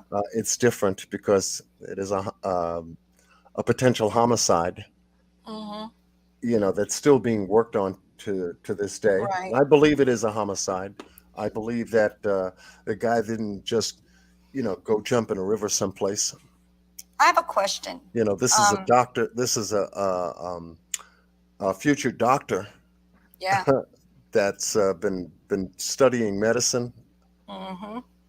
Is going to go jump in the river and call it quits. As if, Just right? doesn't, yeah, it Yeah, it don't just make no doesn't make any sense. sense. No, not at all. The question I had was, how do we know for sure, or do they have a video, or is it by mouth that they're saying that Daniel went to the Shell's gas station? The Shell gas station, I'm sorry. Yeah, Say again? that's where Daniel had spent the $3.83. Yes. Or do we have 100% sure that that was him at the gas station with his card? According to what they mention in the report pertaining to the video, surveillance footage inside the gas station, he was seen when he was there to purchase the gas. He was also seen at one of the places where he had food. I think it was a Waffle House or something like that. He actually had a meal there, and the camera catches him sitting down, ordering, having a waitress bring his food back, sitting down and eating, paying for his meal, and then waiting maybe about 5 or 10 minutes before he left. And then it actually sees him leaving the establishment. So, he is caught on Okay, that's the surveillance same footage. day, right? Mhm. Same day? No, the Waffle House, I believe, happened on a different day, Do you have a date on and then oh, of course, there's a date on there. I don't have one in front of me at the moment, that? Okay. but the gas station on the day he went missing had recorded it for June 23rd. June 23rd for Yeah, the gas station, right? yeah, the Shell. Right. That part I get. But I'm trying to find out. The Waffle House, I remember them saying that he was acting weird that time as well, but they don't even know him. And that was his first time eating there as well, from what David told me. Hmm. Yeah. So why are people saying the same thing? I don't get this. Everybody thinks everybody's weird over there Yeah, in Arizona. Is that what's going on here? I Okay. have no idea, but it gives Yeah. me the impression that you know, being a field geologist, you got time on your mind. Mhm. As David Robinson had brought to our attention, Daniel had alarms for everything. Right. Alarm when to be to work, alarm when to get up, Mhm. Mhm. alarm to do this, and he had a schedule. Okay. So he was very meticulous about his time. Which he recorded on his phone. He used his calendar. He had social media that Mhm. he was posting on Facebook Mhm. and also on Instagram. Okay. So he was very time oriented, to say the least. And as an analytical mind, being in the field of geology, uh, Right. it it connects the dots. It makes sense. But what doesn't make sense is how these dots are not connecting properly. Right. You know, so Okay, so Sophia says June 22nd. Do you have about the time that he was at the Waffle House, sweetie? so Um, this was just the day before. yeah, the day before. So my question is, okay, so that's the police saying that they have video footage of Daniel on the 23rd, correct? That's just the Correct. police saying that, or is Yes. there No, proof this is a that police there's report. video? Okay, so David has not spoken to anybody at the gas station to see if they can give him video clippings or anything to prove to him that it is him and that the cops are not making something that's not there. Right. As far as I know, I haven't really heard that come from David yet, but that could be something that he might know and would Okay. be a better question for him to answer. Okay. Hmm. Because I know he's been doing a lot on the ground, so to speak. Right. So we've got the Waffle House was on the 22nd, and it was Right. around 6 p.m. Yeah, he's Oh, I doing a see. lot on the ground. Um, trying to handle all of this by himself. Right. To keep notes, to keep a track, to answer phone calls, Yes. to go over emails, and to go out Yes. searching and to organize. It's a lot going on That there. is a lot for one person to do, for Yeah. sure. You He know. definitely needs a few secretaries for everything that's going on. He Yes. definitely needs that. Yeah. That he did mention that. He did mention that. He definitely needs a secretary. Yeah, more than one for sure, because that's a lot to keep on one plate, if you know what I mean. Like that's piling on him, like constantly piling. So definitely needs somebody that's going to be able to assist him. And I know his Right. daughter's there, and I'm pretty sure she's assisting him with the best that she can. But Right. Absolutely. But when you can take a look, let me just see if I can find it real quick.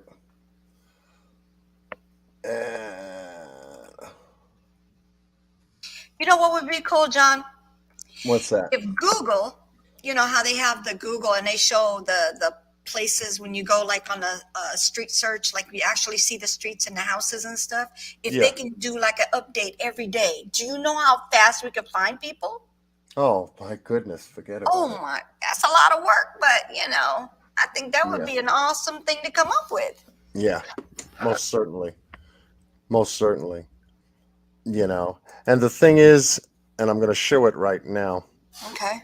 is the vehicle crash site, when we can take a look at it from the perspective of how David Robinson, saw this picture, Mm-hmm. and in the way the vehicle is laying on its right side, pointing in a specific direction, gives you the impression that it came off the tip of the ravine that's up Mm-hmm. above it to the left, and you see how deep this ravine is now with your own eyes, Yes. and to say Daniel would even think that his vehicle was going to be able to clear this ravine, I do not believe that to this day. It's too steep, Yeah. and there was no way those wheels were going to cut up Mm-mm. that high and clear this whole ravine. Mm-mm. And it You looks know. like it reversed, not forwarded. The way it's laying, it looks like Oh, it you caught reversed that down. too. You Yeah. caught that too. Okay. Mm-hmm. Okay. Mm-hmm. All It's right. Good. reversed. Yes. Yeah. And Mm-hmm. who's to say? And who's to say that's not the direction it went in? Mm-hmm. Because once again, there is more vehicle damage to the left side. Okay. Not so much of a hard impact, but just enough to put, some damage there. Mm-hmm. And then since it's on its right side, there's very little damage outside of a small buckle and that red paint that we talked Right. about before. It would make you think that the vehicle could have went backwards into the ravine rather than forward, Right. giving you the impression that it was going forward, but yet the vehicle gear shift was in drive. Right. At least that's what they say, right? At least that's what they say. And it's interesting. It's interesting. And studying these pictures and going over the area and knowing that there are no markers here by the Buckeye Police Department when they processed this scene for each and any of the items that lay there on the ground, for any of the items that are near and thereabout inside the car, inside the Jeep. Mm-hmm.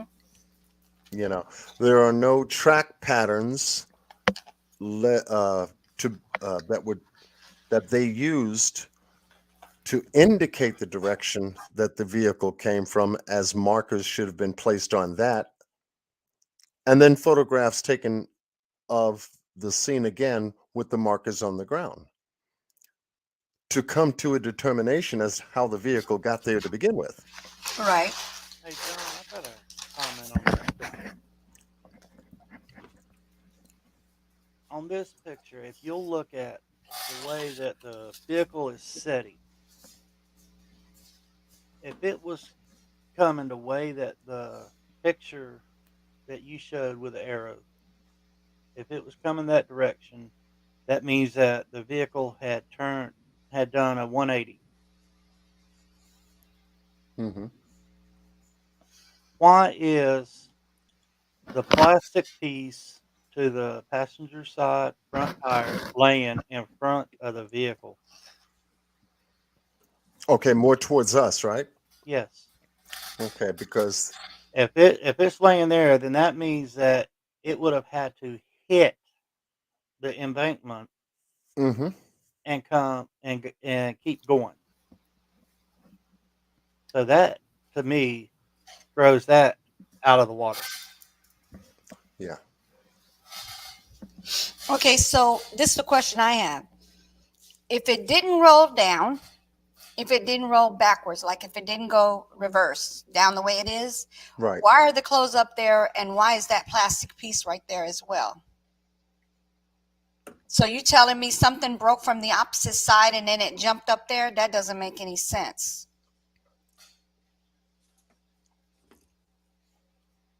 The clothes being there the way they are doesn't make sense. Exactly. That none of that makes sense. That piece of the car right there doesn't make sense. The clothing doesn't make sense. The way the car is laying there doesn't make sense. And I'm Yeah. not even good at like describing things like this.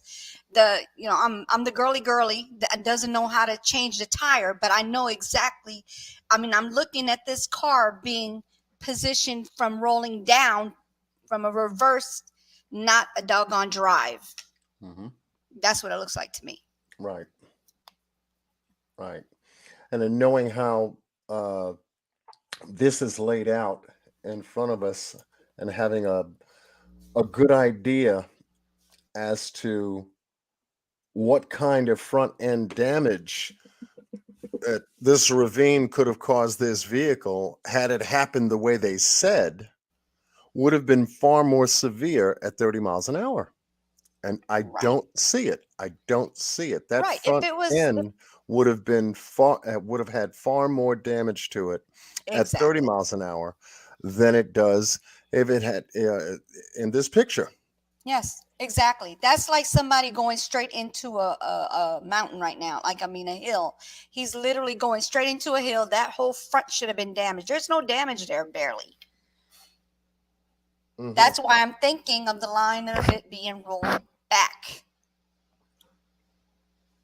Mhm. Not drive, but reverse. Or even neutral. It could have been put in neutral and rolled down there.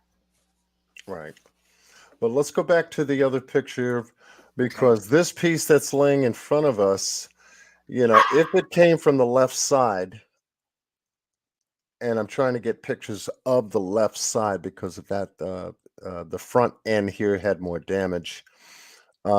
This piece that's laying up in front of us, if it came off the left side, then the trajectory of that piece flying off during impact, during this vehicle turning on its right side, would would be a positive approximation as to where this piece is right here. In other words, it would make sense for this piece being here because it popped off the car and landed here. So it's giving us some kind of angle that tells us where this vehicle had came from. And it's more toward from the left to me. But then again, too, the impact just could have popped it off, even if it was going backwards and it landed that way. Mm-hmm. You see, so it's really hard to say just from this angle alone. And that's why the tire tracks that led to this ravine and the vehicle going into it are become more and more important. But yet, once again, Buckeye didn't put down markers to say, well, this is the direction the vehicle came from, and then it went into the ravine. Right. Sorry about that. Yeah, no, that's okay. That's okay. Little animals will be little animals. Exactly. Yeah. And But here it what I'm is from the backside. So from the backside, if the car went backwards and this would be the impact area, coming backwards into the ravine, we'd have a hell of a lot of damage on the back. You see? So it kind of eliminates the going backwards into the Oh, ring, hitting wow. the ravine, you see? So which The way oth did it come in then? Did it come in sideways? Yeah. God, help me, Jesus. Yeah. So, it Oh, gives us an wow. indication that, if the vehicle was going forward and no damage to the back whatsoever, other than the rear windshield been blown out to a bit, to a point. Right. Not unless I'm not looking at it properly and that bush is blocking my vision, and I have to take a careful look at that because there was glass particles outside on the ground, Right. uh, and that could have come from the side window where the glass was blown out, and that's due to the outside rear view mirror and the driver's side airbag deploying at the time. Right. Mhm. But here, the undercarriage of the vehicle once again shows no damage to me whatsoever. That this car was going 30 miles an hour and hit this ravine, especially with the rugged terrain that came before the ravine part Okay. came. Hmm. So does that look like, okay, I understand what you're saying. It is steep, Hmm. like deep, Yeah. but could it be a little more not as steep on one side than the other? And that's why I was thinking if it rolled back, why would it have damage? Hmm. If it's rolling into a straight. Now, if it's rolling into something and then hitting it, then yeah, it would definitely have damage on the back end of it. But Yeah. because of Yeah. the way I'm looking at it right now, it looks like it could have rolled down, but then there was nothing in the back to hit anything, so it didn't get any damage in the back. Right. Right. But if it's No, going with you. forward, it can hit the mountain, the hill. Right. Right. So yeah. Yeah. And I'm also looking at the wheels are turned to the left. Right. You notice the front wheels. Right. So it kind of gives us an idea that the car would turning left and going into the ravine and not making the ravine, so to speak, it would give me the indication that with the wheels turned to the left, the car would tip over to the right, coming Well, that's down what I'm into seeing. into the ravine, almost like Right. oops, I made it. I'm trying to turn out of the ravine Mm-hmm. because it's just too pitched for my front wheels to actually clear it, Mm-hmm. kind of thing. But it was too late. But once again, it's a funny picture to look at, and you're looking for a tipping mechanism, Mm-hmm. and looking at these photos, zooming in close to really dig down into the photo to understand, certain laws. You've got the laws of gravity. You've got Mm-hmm. to deal with, the terrain, in which the vehicle is in. You've got to look at, the human nature behind the steering wheel to try to avoid a collision into a ravine, knowing that the wheels are not going to clear. What would one do to avoid an impact in this ravine had they been in the vehicle? Okay. You try to Question. turn. You try to turn out of. Like people, even if the car was flat on a highway, and the car in front of you makes a sudden stop. You're going 50 miles an hour, 60 miles an hour on a highway. All of a sudden, the car in front of you stops, and it's only just about car length away from you. And here Mm-hmm. you are going the same speed because traffic Mm-hmm. follows itself. Mm-hmm. Now that car hits the brake and does a sudden stop. What's the natural thing people would do? You're saying if it's going too fast and you brake? If the car in front of you, let's say both you and you're in your vehicle on a highway, Mm-hmm. There is another vehicle in front of you at car length. Just Mm-hmm. about the length of your car is the length between the two cars. You're Okay. both going 60 miles an hour, and the car in front of you all of a sudden brakes. You see those Mm-hmm. red lights hit. And you try to swerve from around, There hit you before go. you hit it. Yeah, you There you swerve go. away. That's what Mm-hmm. those wheels look like. Mm-hmm. You see what I'm saying? Almost like it did the same thing to avoid hitting the ravine, but it was too late, Okay.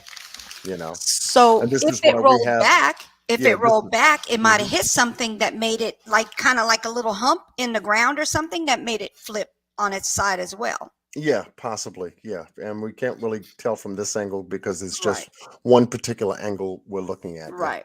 Hmm. So do we have an actual picture from a side view, like seeing it as you're like in the middle of it, like at the bottom of it, but like facing like a different way from the way the car is positioned? Right. Do Well, we have a picture of that? No, a little more clear, like literally, I can't even explain it because of the way it sits. it's okay. Um, like in the middle of the ravine, like at the bottom of the ravine where the car lays, is it like a V or is it a U? Like that kind of positioning. I'm trying to find Okay. that Let me out. see. Okay. Let me see if I can find a better. Oh, excuse me. Let me see if I can find a better picture. And while you're looking at that, Yeah. I want to give a scenario that just came to mind. Mm-hmm. If that vehicle was up on top of the on top of the other side of the ravine, Mm-hmm. nobody in that vehicle, and it was pushed down, that the front wheels, if it turned to the left like it looks like the wheels are turned, that means that all the damage would have been on the right On the side. right side. And Exactly. once it hit, it would have bounced up and flipped to the right. That would have shot that plastic piece off to the left where it went. Correct. Mm-hmm. Correct. I That is now. that is Yep. that's the way that this scene looks to me. Mm-hmm. Because if it was coming off the other side, if it was going in reverse, Mm-hmm. the way that ravine is, you would think that there would be more damage to the back of it.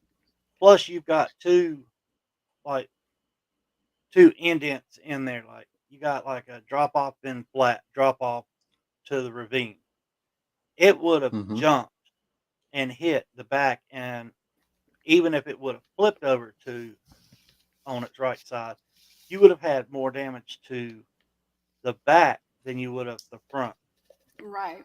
But there's no damage on the front nor the back. So There that's why I'm there wondering, is there is damage on the front. It's on but the not front as Right. right. right on the right, but not on the actual front where No, the grill if is. if the wheel would have turned left, Mm-hmm. the front right Mm-hmm. would have got would have hit first. Okay. Not it wouldn't have hit straight on because look at how the wheels are turned. Right. So it would have hit on the right side. Right. So what I'm asking is it a UE or is it like an actual V at the bottom? Is it going to a V, the bottom of a V, or does it go from a U, or is it like just like a The I don't know, pictures that I have seen, it like a looks like a 90? V. It It looks looks like a like a V. V. So like a 90, the bottom of Some- a 90. Something like that. Okay, Hmm. I got you. I mean, it's not like rounded where the vehicle could like roll down and then roll up. Right. That's what I was wondering about If how it it. rolled down, it would have hit because it's a straight shot up and a straight shot up the other side. I got you. But the way it looks to me, and this is just my theory and my opinion, but it looks like it was rolled from the opposite side of where it was supposed to be moving to, Mm. and it hit and flipped. Mm-hmm. Hmm. Okay. I get what you're saying. Because the wheels are turned to the left, Hmm. that would put the impact on the right side, right front of the vehicle. Right. So that would be where most of the damage would be. And that's where most of the damage is on this one. Right. Now, see, that would make sense when you can break it down like that and, begin to, feel and absorb what that, what that image is and put yourself in that image. And then you can begin to break down how science, if for lack of a better word, how science works. You can begin getting the impressions that, yeah, if the wheels were turned to the left, you'd get a weight pitching or a weight distribution more so to the right because that's the side you're trying to avoid by turning to the left, and vice versa. If you turn to the right, you're trying to avoid the left. So you just get that cause and effect action, that action opposing one other action, like you being on the highway following that car. The car hits the brakes. You've got one or two choices. Either you're going to steer clear of hitting the back of that car. It all depends on which choice you make. Are you going to the right? Or are you going to the left? If the shoulder is on the right, not a good idea. Right. But if you got room in a 2-lane highway or even a 3-lane highway, and you've got clearance to the left to go into the lane, left lane, then yeah, you can make that transition at that time. But in this particular case, we see the wheels turning to the left to try to avoid going to the right. Maybe avoiding trying to hit that ravine straight on, which caused less damage to the front end, as we see in the pictures. Right. Hmm. And see, I personally don't believe anybody was in that vehicle when it went into that ravine. Right. You had Me mentioned neither. that. Yeah, you definitely had mentioned that. Because, I mean, with the airbags deployed and all, they look too clean. Unless somebody cleaned them. Mm-hmm. But Yeah, because you would definitely get have some kind of DNA on those airbags, especially with the contact that airbags make on a human, especially facial DNA, saliva. You'd get blood on an airbag from hitting you directly in the face. You'd get something from that Right. airbag making contact with you in some way, shape, or form. But Right. yet, if we looked at the photos from the Two Lives, Part 1 and 2, the airbag appears to be clean, but still, nonetheless, they should Yes. have been checked for DNA. Right. I agree, 100%. Yeah, they should have been checked for DNA. I mean, don't forget, they didn't even check around the area of the accident. They didn't even put the taping or anything showing that that's where they checked for anything, any kind of forensics at all. Like, come on, what's going on with this case? It's literally been like just put to the side, like it doesn't matter. Yeah. Would they do that if it was their child? No. Would they do that if it was their grandchildren or somebody in their family? No, they would not. Right. What could they could care less. They're not, it's nobody they know. It's just another African American out there who something happened to. Yeah. That's all they can see. And the sad part about it too, to add to that, is that looking at how police conduct the missing persons investigation. Let's take, for instance, the Gabby Petito case.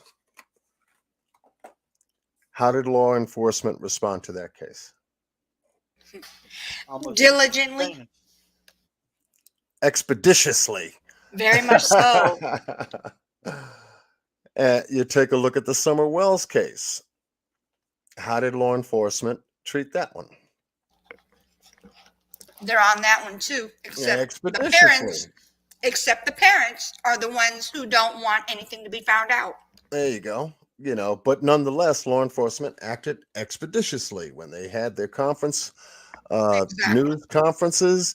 You had law enforcement, you had the sheriff's department there, you had the TBI there, you had the FBI present. Mm-hmm.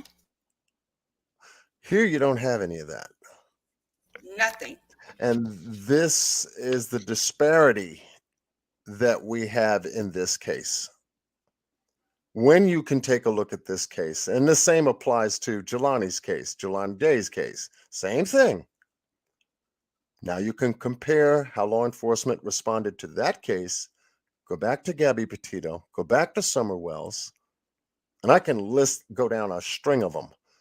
But these are just recent cases, how law enforcement responds. And hence, we've got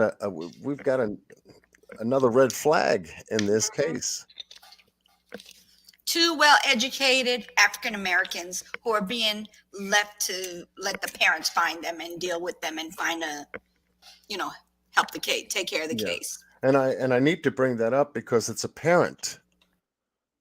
It is clear as day. Yes.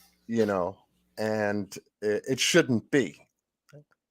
It shouldn't be. And I believe David, when he was on the program, shared with us, that people should, any missing person out there, no matter what color you are, should be treated equally, expeditiously. No matter what of their color of their skin, no Exactly. matter what.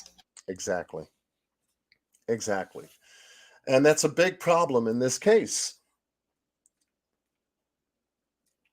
It's a very big problem in this case. It's sad to say, but it's on the table. It's the truth. Exactly.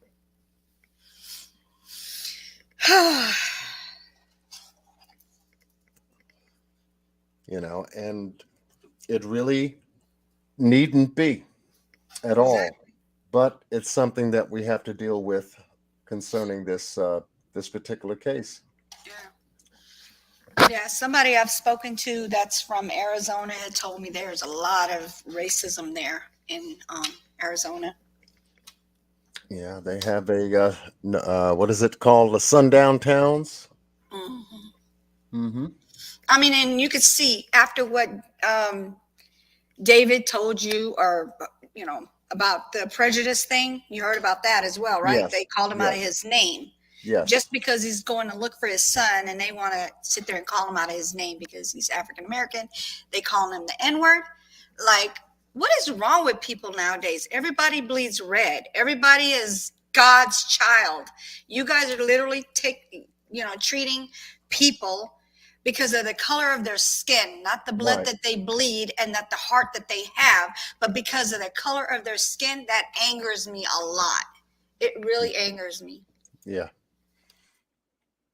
Well, it's a sad piece to this case that has to be dealt with for sure. Absolutely, positively, for sure, because it makes one's blood boil, no matter what color you are. If someone's child goes missing, regardless of their age, should be treated equally, expeditiously, and carefully. Yes. Because this is it creates a divide.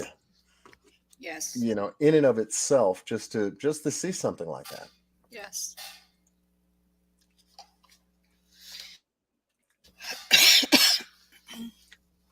And so, one of the things that I'm sure that Mr. Robinson's going to address is that somewhere down the road.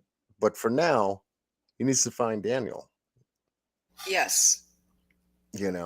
And out of the culmination of what he's able to learn from this, I'm sure he's going to put his thoughts together. I'm sure he's going to take a look at all of the aspects of this case, compare it with other cases, and come to his final thoughts on it, and then share it a later time. I would. I would. Yes. I Yeah. would. Certainly, I would. And it's a shame that and I know this is what David probably feels like. It it bothers me. I'm sorry. Yeah. Anyway, No, take your time. Take your time. I understand. I understand. I mean, I'm not African American, but I understand that he can't really say anything to them about their ways that they're treating him because he Right. feels like they're going to mistreat his case further Yes. than it already is. Mm-hmm. Mm-hmm. I'm sorry. Mm-hmm. No, it's okay. Take your time. So I think that he should be able to say what he wants to say, and then the truth is the truth. And if it, if it doesn't apply, let it fly. But Right. because it does apply, these people are gonna, he feels like he's gonna get mistreated further. So I understand that he can't say anything, but I feel like he should be able to say whatever he feels in his heart, because that way maybe they can get off their butts. It's just wrong. I just feel Yes. I feel horrible for him. I feel horrible for him. Yeah. You definitely have to feel something. From a parent's point of view, you have to feel something. Mm-hmm. And you can't help but think about it because it's a relevant part of this case, most certainly.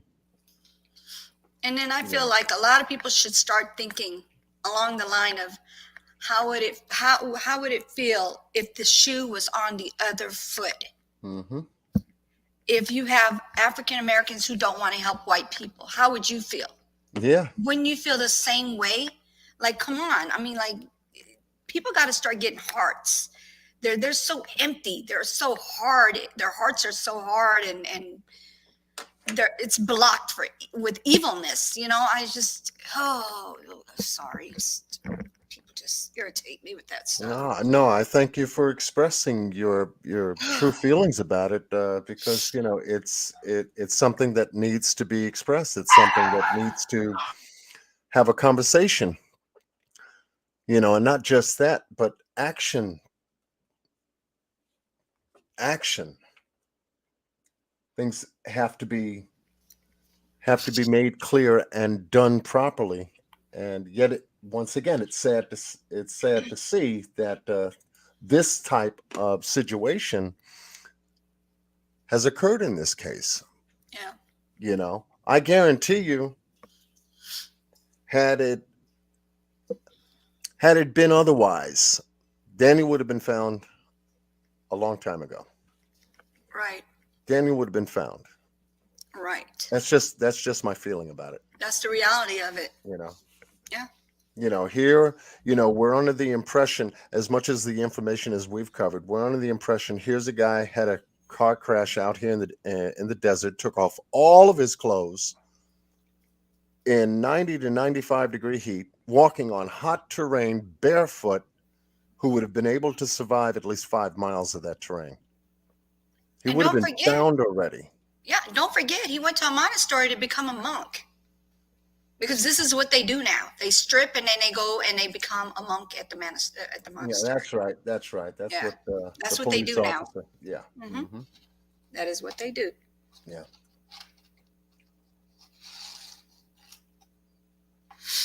Yeah. So, why does Ken need to construct the narrative? Overtones of I think you addressed that before. Yes. I know I'm lagging behind a little bit, folks, but we want to try to get your comments addressed tonight on Table Talk. Whether it does have something to do with the land. Well, there is a development happening out there as we speak, that they're looking to create a community within the area that they're searching at. Mm-hmm. And to have one of the same officers that was out there in the month of June, who was allegedly looking for David, now back out there yesterday talking to Mr. Robinson about promising him the equipment that he would need to search those vertical mines and the horizontal mines out there. It's incredible on how much Buckeye Police Department is still dragging their feet on this. It's like, are you telling us you know something that it's not worth getting this equipment out here right now, pronto, so that we can get that part of it over with? Yeah.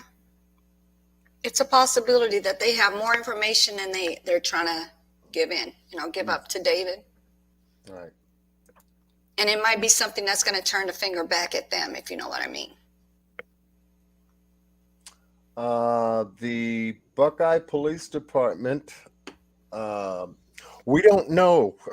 We don't know if they said no to EquiSearch, but according to Dave Rader, who had direct communication with Mr. David Robinson, said that they were going to make a referral based on the equipment and the personnel and the manpower that Mr. Robinson needs to do his search, that EquiSearch would not be able to get involved directly with this particular kind of search because it goes to some degree goes beyond their capacity to search this particular terrain or the desert itself.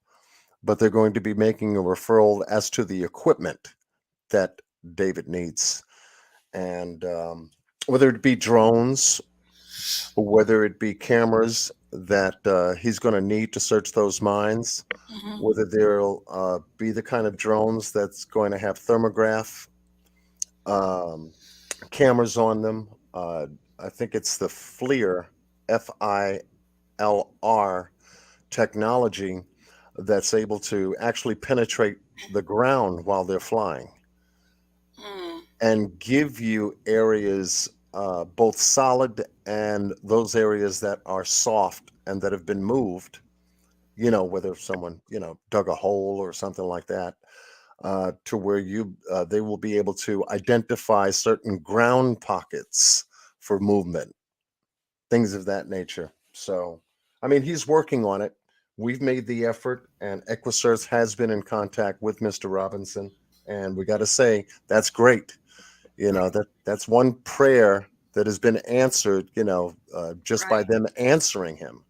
Yes. To say something about it, to address it. Yes. So we can be thankful for that, and hopefully, whatever company or team that they decide to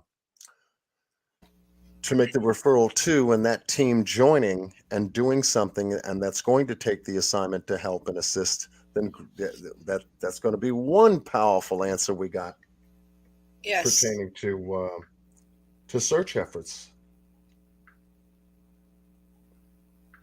But he needs that equipment now, Right. most certainly. 100%. If it's anything, it's now, like yesterday. How's that? Yeah, definitely like yesterday. Yeah.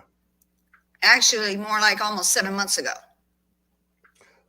Yeah, you hit the nail on the head right there. Yeah. Because it's long overdue. Yes. It's well long overdue. So Yes, definitely. I'm going to drop the link again. Anyone else would like to share your thoughts? And you're all asking your questions in the chat. Y'all can come up tonight. You don't have to show yourself. Just, wear the letter T or the J or whatever, your little, letter avatar or whatever, and jump on up here and, let your voice be heard. Yeah, don't be because scared. that's a part of it. Yeah. Don't be scared. I'll let you up. We don't bite. We don't bite. Yeah. Hey, speak for yourself. I like that. Of course, Renegade said that. Absolutely. And Beverlyn, you're right. They need to check out the coworker again. They need to check out, this Ken guy. They need to shake his tree and re-question him again. Yes. They need to address Caitlin for sure. Yes. Because of the fact that, the Buckeye Police Department allowed Caitlin, watch this now. They allowed Caitlin to send them to the text message conversation that she had with Daniel up until the time he went missing, or up until the time she didn't want to have anything to do with Daniel, to the police department. They had given her the website to upload the text message information to the website, and then they scooped it up from there. And that became part of the police report we have today. Now, she could have selectively chose what to give them, and that's not an investigation.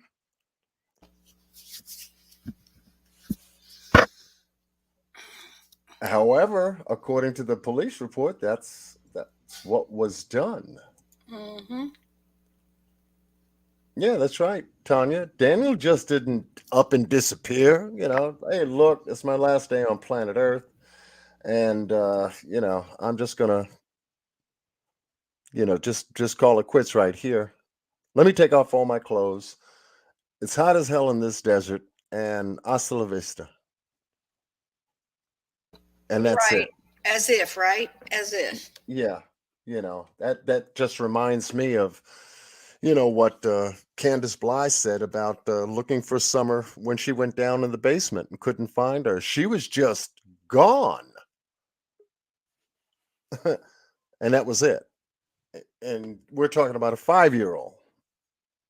Talking about Right. a 5-year-old. Mm-mm. Mr. Boss Blake is in the house. She's 6 now. She's 6.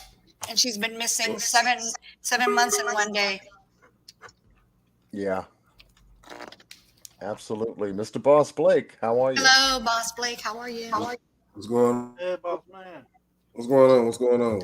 Oh, we're just chopping it up on Table Talk tonight. How you been? Cooling, man. Cooling. Had a lot to do today, but and some more work for another client. But I'm here.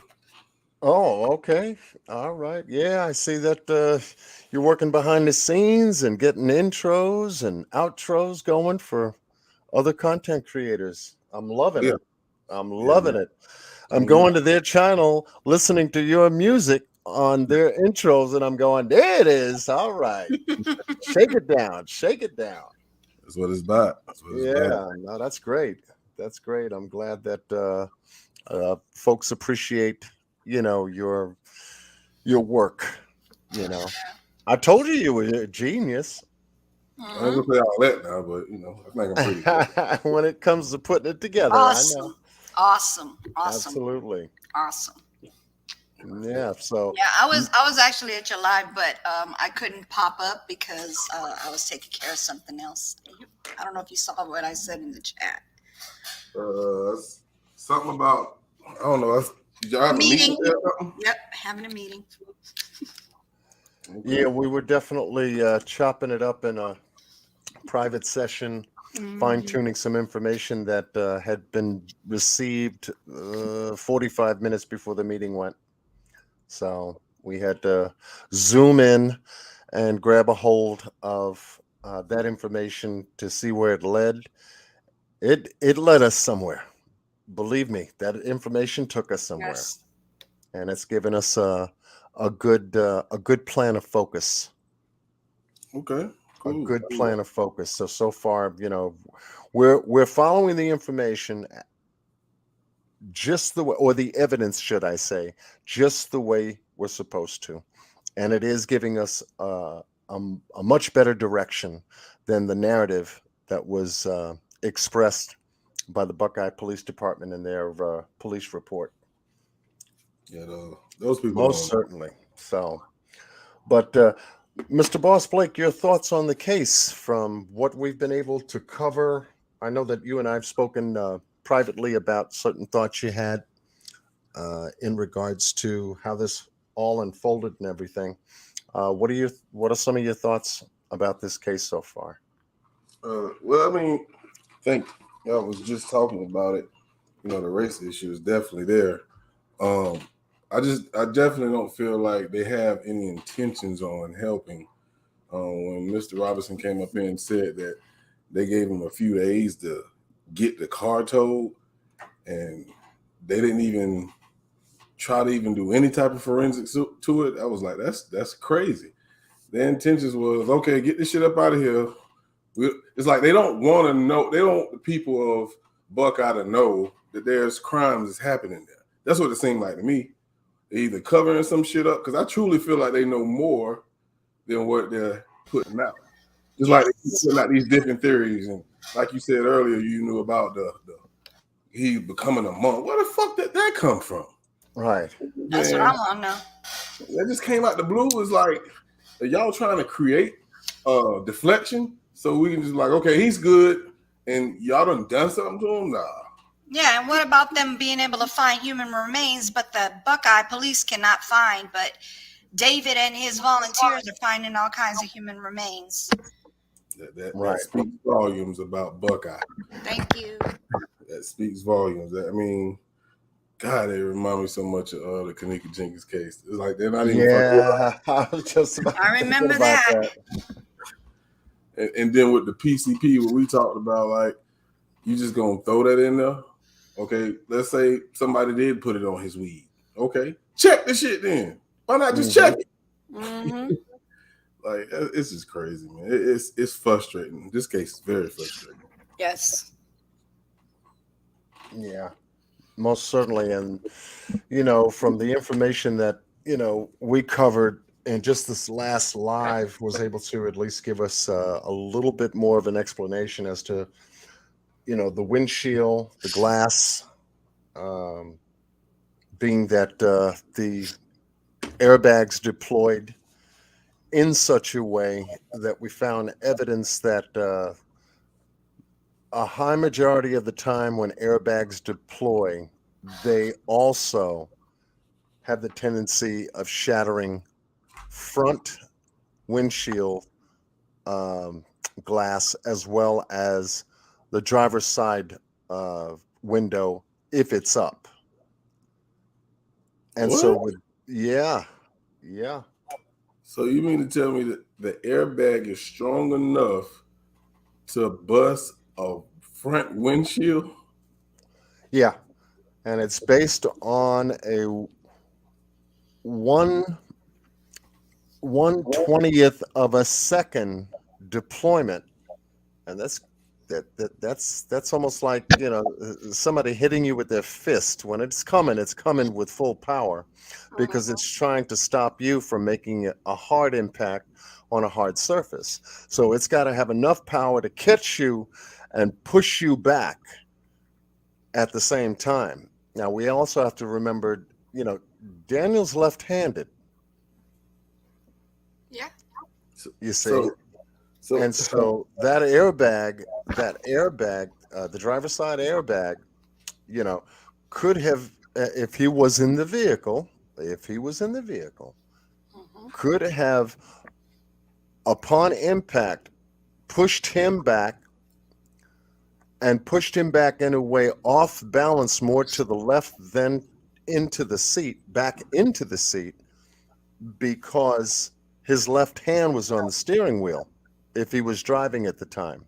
Mm-hmm. So when you have that kind of an impact, your body is going to constrict from that type of an impact, which would, in his case, lean him more to the left than into the seat or to the right. So he could have been part of that window breaking, causing him some kind of head injury. Mm-hmm. And this is allegedly now, if Daniel was in that car, if he was in the car. Right. If. Because we also took a look at some careful photos of injuries pertaining to people that have had airbag deployment on them. And we have found some horrendous pictures. Mm-hmm. So absolutely horrendous. Let's get this straight. So the maker of the car, I don't know if it's a separate company who make these airbags, didn't figure all this out. Now I understand, I think they do put like a warning that, you know, the airbag could harm you. Yes. Mm-hmm. But it's that strong to break out a damn window. Just imagine what it's gonna do to you. Mm-hmm. Yeah. That's and never mind, they have chemicals in it. They didn't go back. Let's go back to the drawing board and let's see how we can make this safer. Right. Come on, man. Right. Yep. And what about seatbelts? The same thing with seatbelts. They can cause damage too. I have my son's friend, which I told John and Renegade about, and everybody in the chat. He got in a wreck and God be with him. He passed away, but he broke his pelvic. So from a seatbelt. And I understand that it's there to Save preserve you. life. Right. You know what I'm saying? But damn.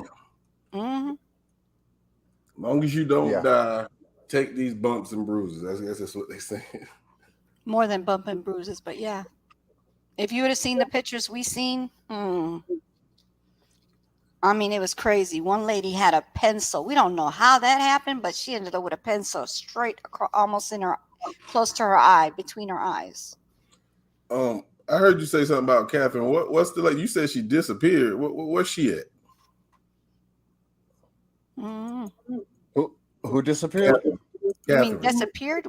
We're trying to figure out which one she is. She's nowhere to be found. Maybe I misunderstood you. Maybe it's talking about Daniel. Catherine. I wish I could get home the phone or something. Like, hey man, hey, what's up? What's going on? I'll just share with you. Yeah, I'll just share with you one picture just to give you an idea. And this is an airbag deployment, you know, from the driver's side, and how it had impacted this woman's face. Yeah. Do they have like maybe a video with a test dummy with that particular vehicle? I'm sure they do. I'm sure they do.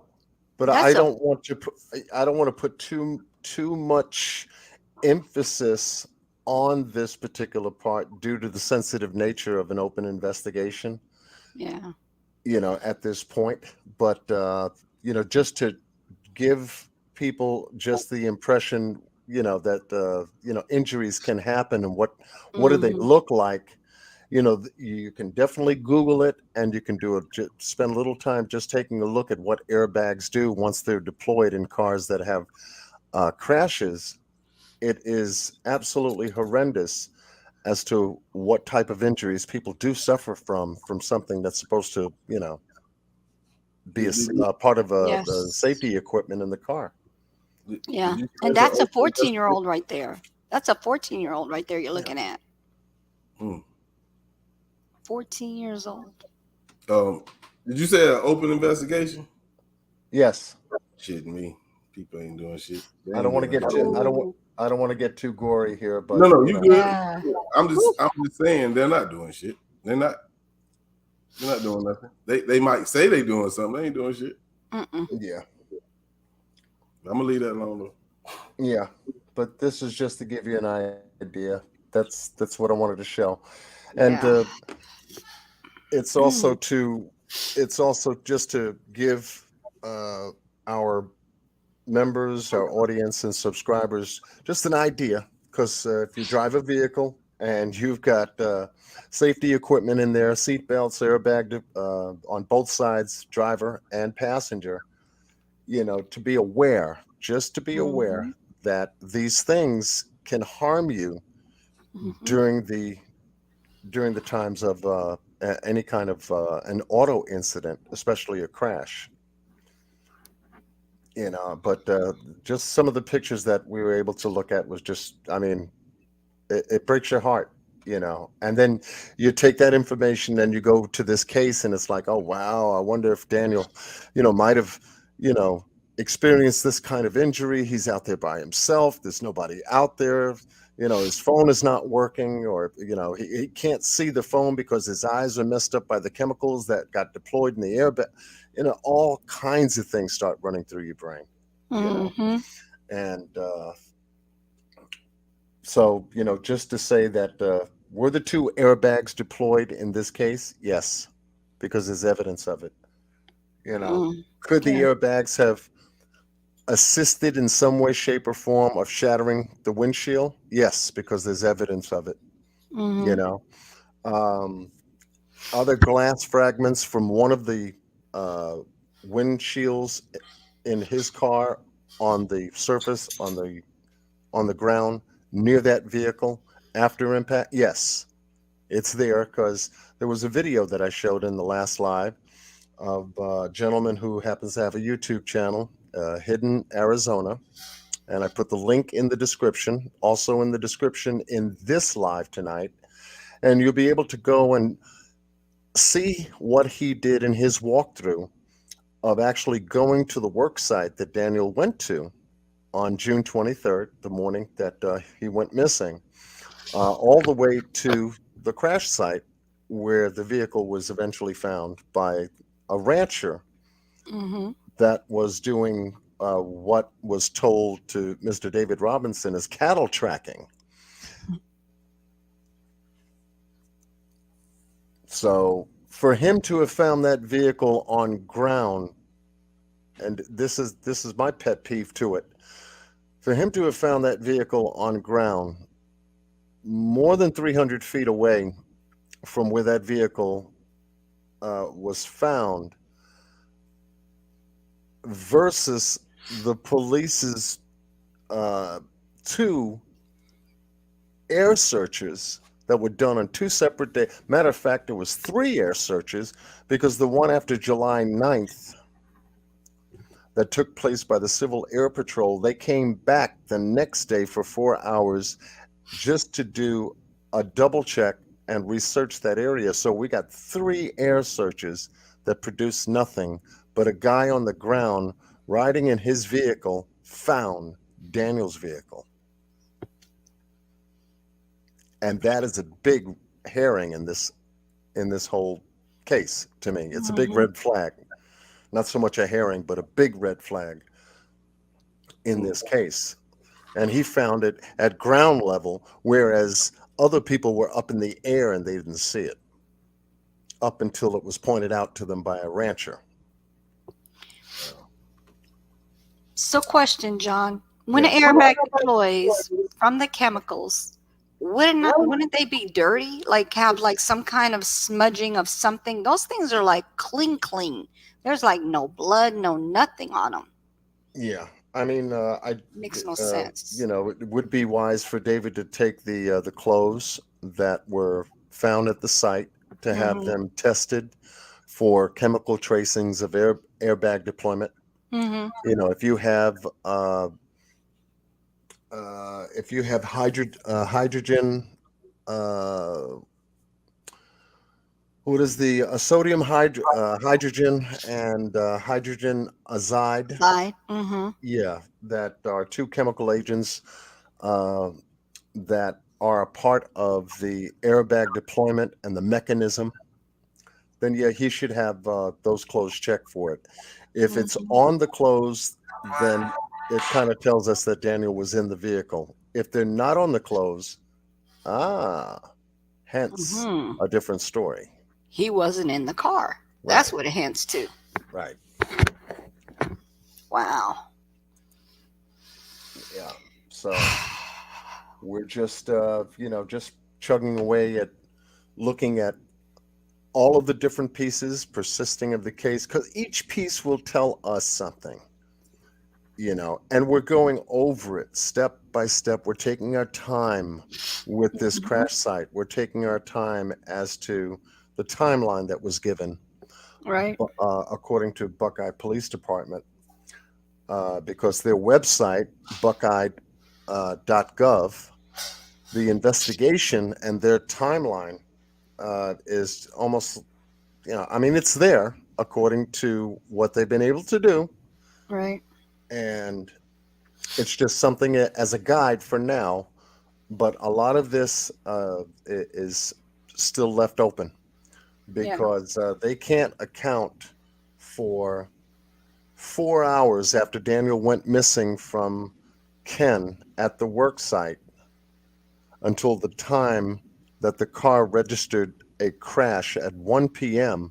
So we're saying that Daniel arrived at 9, left at 9:15, and then at 1 o'clock, his car suffered an impact where those airbags deployed. Mm-hmm. That's a lot. That's a 4-hour time span right there. Right. see, that they can't account for. Where did that crash happen? Happen. That's the biggest question right there. You see, where Right. did the red paint on the right corner of that car come from, if not the desert? So they can't account for 4 hours of where Daniel was that day. However, his vehicle was found in that desert, but you can't account for where the paint comes from. Now, Right. if geologists uses paint to do any kind of markings, okay, the color red, the color green, the color blue, to mark certain items or to color code certain items during their work, then why wasn't more of it present either inside the car or outside the car or anywhere Right. on his clothes, give or take anything else? Mm-hmm. Just the corner of his car. Exactly. You see, so it's just something that we're looking at. We're looking at it, and the more we look at it, the more we find either something that is more consistent that brings an explanation to it, or it's another inconsistency that the Buckeye Police Department never reported. Right. Right. One or the other. Yeah. So we're behind the scenes and chopping at it. We're starting to zoom in on particulars in that process, and I'm just happy to have the team that that selected to do this story with me. Because if we can get some answers ASAP to Right. Daniel's father, then yeah, and they're relevant pieces of information that he could use during the course of his investigation to find his son. Why not? Right. Exactly. It's sad that you got to depend on, YouTubers to help get justice for your son, for your kid, period. Exactly. Exactly. That's what I was just gonna say, but I'm glad you said it, not me. I'm gonna watch what I say now because I didn't know it was limits to it. Yeah. Yeah, Yeah, but this is ridiculous. it's apparent though. I mean, to get your particular story out there, because Hmm. mainstream media is only going to show your story for what, maybe 1.5 to 2 minutes on the news, and boop, that's it. Yeah. And then the next horror stories in another 5 minutes after the commercial break. Yeah. Which story is going to impact you more, with another cycle of the news coming on at 5 and another cycle of the news at 6, maybe a Hmm. roundup at 7, and then you got the 11 o'clock news to close, All right. until Right. they do it all over again 6 a.m. the next morning. Right. And boss man, don't forget, not only is it just YouTubers trying to get all this this taken care of, it's Mr. David, Mr. Robinson, and his volunteers are finding things that the police cannot find or did not find or Did try not not to find, yep. find, sat Mhm. on their hands and couldn't find. I don't know, whichever one it is, whatever situation it was. I mean, like, how? People who with no experience are doing more for this case than the Buckeye police. Yep. Sad. Yeah, it It's is very sad. sad. Very, very sad. That's why I say I feel like they're really not putting forth an effort. They're just hoping that this case gets swept under the rug. But Hmm. that's my opinion. Yeah. Exactly. Exactly. So they're keeping this investigation close to the chest at this point, Hmm. which is good. Which is good. And I'm not talking about the Buckeye Police Department. I'm No. talking about Mr. David Robinson. Right. Because of the way this investigation has been handled. To some degree, I don't blame him. Because if they're not there to help or give him resources to find Daniel, and they keep promising, and it just keeps going in a circle, doing nothing but wasting more valuable time away from Right. finding Daniel, then he has to take matters in his own hands, and I think he's doing a fabulous job doing it. He's Yes. staying focused, uh, and it's proving his strength. Yes. And if there's anything that we could do, is to support him and help him, socially on social media, and give him an ear and a shoulder, or Right. anything that we could possibly do to help assist. Right. Uh, we're here. We're here. Yes. 100. It, it's unfortunate that we even have to say this, but it comes as a blessing to Mr. Robinson. Yes. Oh, John Q, I don't Yeah. know if you noticed it, but I added the petition on my whenever I do a live, it automatically comes on there with the Nightbot. So that's another thing. So it's the GoFundMe, and also the petition is added on there now. Oh, great. Yeah. Great. I have to get, and I know Miss Q has been, making sure that I try to remember to get Nightbot, hooked up for, my So channel. easy. It's very you know, simple. Yeah, But it's simple. either her or, and I know she's been busy doing her premieres and everything to Yeah. keep her schedule going and whatnot. But I figured that maybe after one of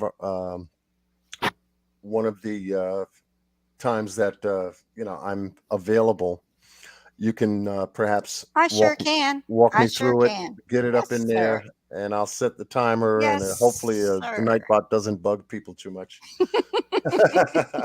I only took the N word out. I just wanted to make sure nobody says the N word, doesn't say the F word or the B word. Basically all the cussing and the N word. I don't want them to Oh. say any of that. If they say that, they're gonna get kicked like real quick. Yeah. So Yeah, most people find that kind of language juicy. It sparks up the conversation in the not chat. me. I don't. Not me.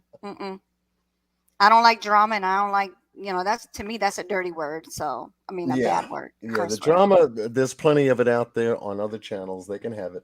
Yep, they can sure have it. can. We try Sure to, can. to do the work that we've been doing on a serious level, and to get focus on something that can make an impact, a positive impact on a case, just like we did the Summer Wells.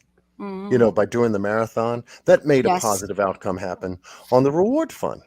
Right. And you can sleep good knowing that, you were part of a huge a group of folks that have Mhm. made that commitment to do just the same thing that, you were doing. And now it's there, Yes. and, we can sleep good at night. Other folks that did not participate in that can't, because they're too busy bashing the ones that are sleeping good at night. Right. Exactly. Yeah. I could lay my head down and say I did my part. Yeah. I don't know what y'all could say, but I could Yeah. definitely say that. So I know that I'm using my platform, like Miss Q is using her platform, like Yes. Boss Blake is using his platform. Mr. Scott has thoughts. Miss Penny from True Crimes Commentary, you on your channel, Randy on Thank his you. channel, Yes. are educating Grizzly. people. The Grizzlies, that's right. True Crime is doing it on her channel. Yeah, you find something that your channel can make a positive contribution to Yep. your audience. Interview room. Yeah, the interview room, and I can't name them all, but they're out there. Yeah. Miss I don't Queen know all of Parks them. Crime, Miss MTGV TV, Miss Mhm. V. Yes. I mean, there's a host of them out there Yes. that's using their platforms to do some real good work. And I'm very proud to know these I could say them, but I'm very proud to be associated with those content creators who do that kind of work on their channel, that make a positive outcome, produce a positive outcome for the work that they do. And it only makes sense. Yes. 100%. Why be on here doing what most people do? they love the drama. If they can't get enough of it on TV or in their neighborhood, oh hell, I can go to YouTube and listen to the rest of it. Exactly. And they Exactly. spend time. They'll spend that time doing it and Exactly. give money to the content creators who bring it. And hello. Yeah. Yep.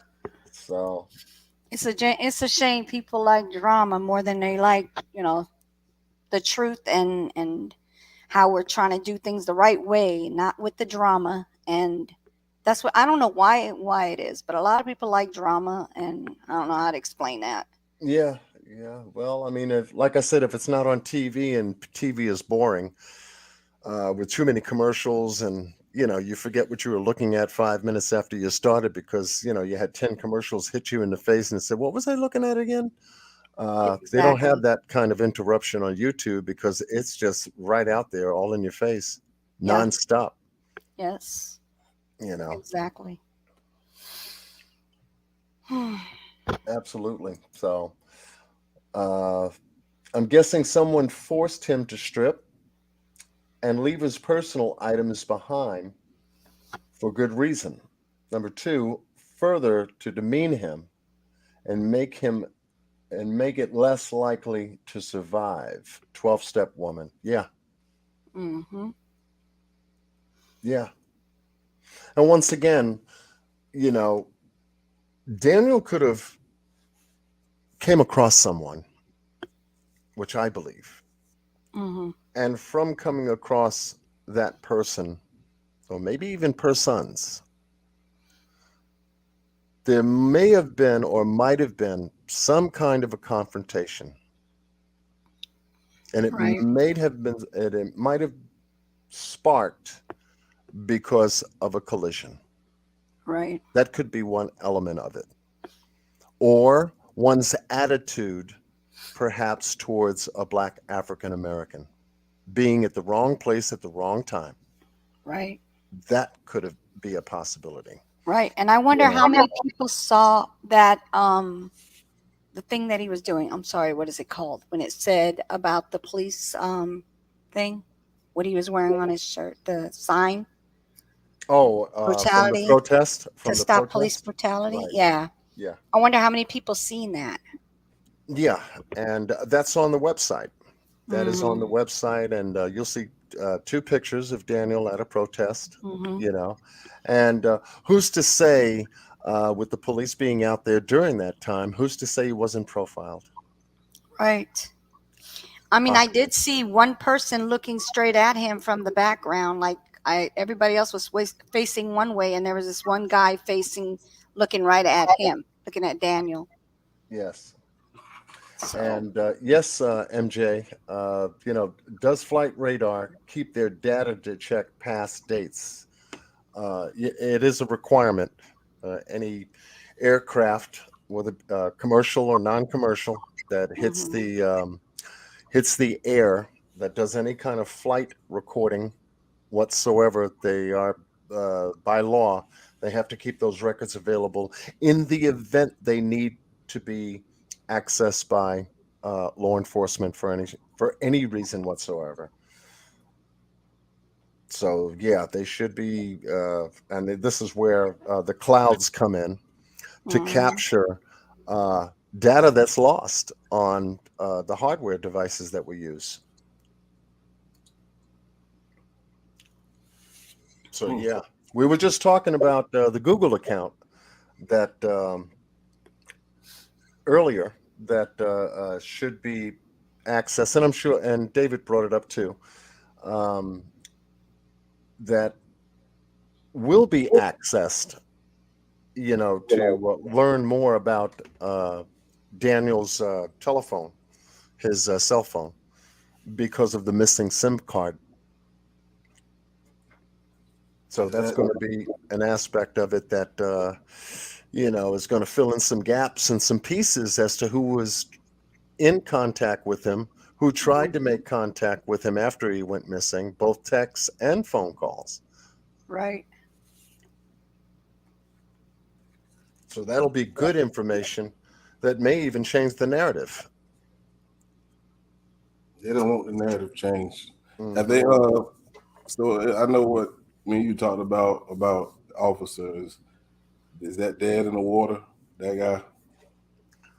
Uh, th- I don't believe so. I believe that is on the table because of just his presence at the time and the conversation that he did have with Daniel directly.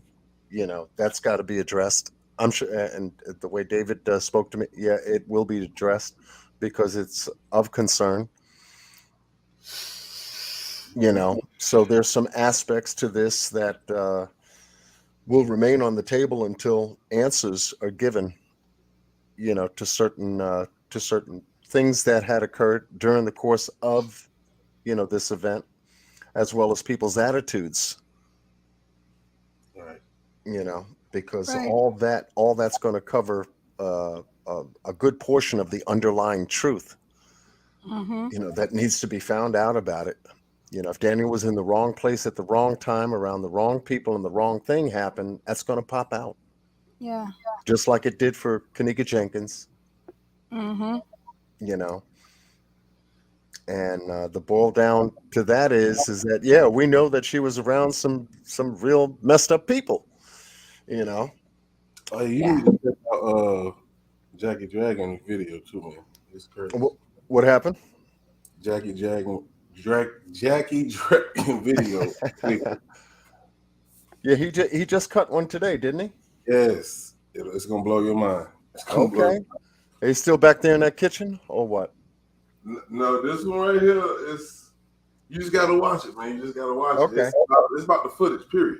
Oh, it's about the surveillance footage. Janika Okay. Jenkins? Yeah. Kanika. I said Janika. Boy, my goodness. Kanika Sound like Jenkins. me. Tongue twisted. Yeah. Who is that you're talking about? Because there is somebody still talking about her right now till this day. Me, I'm talking about it too. I know. Besides you, there's somebody else that's actually doing it as well. You just watch who you listen to, because there's a lot of bullshitters out there. Yeah. I know. Yeah. Jackie's been on this case and putting out some very solid content, and Jackie doesn't even live in the United States. Nope. Sure. He's never given up on they have never given up on this case, and they don't put out a video every day, and they don't go live 3 and 4 times a day asking for cash apps and all this other stuff, covering a case and everything. You do your research, you take your time, you see something, you start digging at it, and it starts to lead you to the next piece and the next piece and the next piece, and that's what Jackie does. So his content is always good.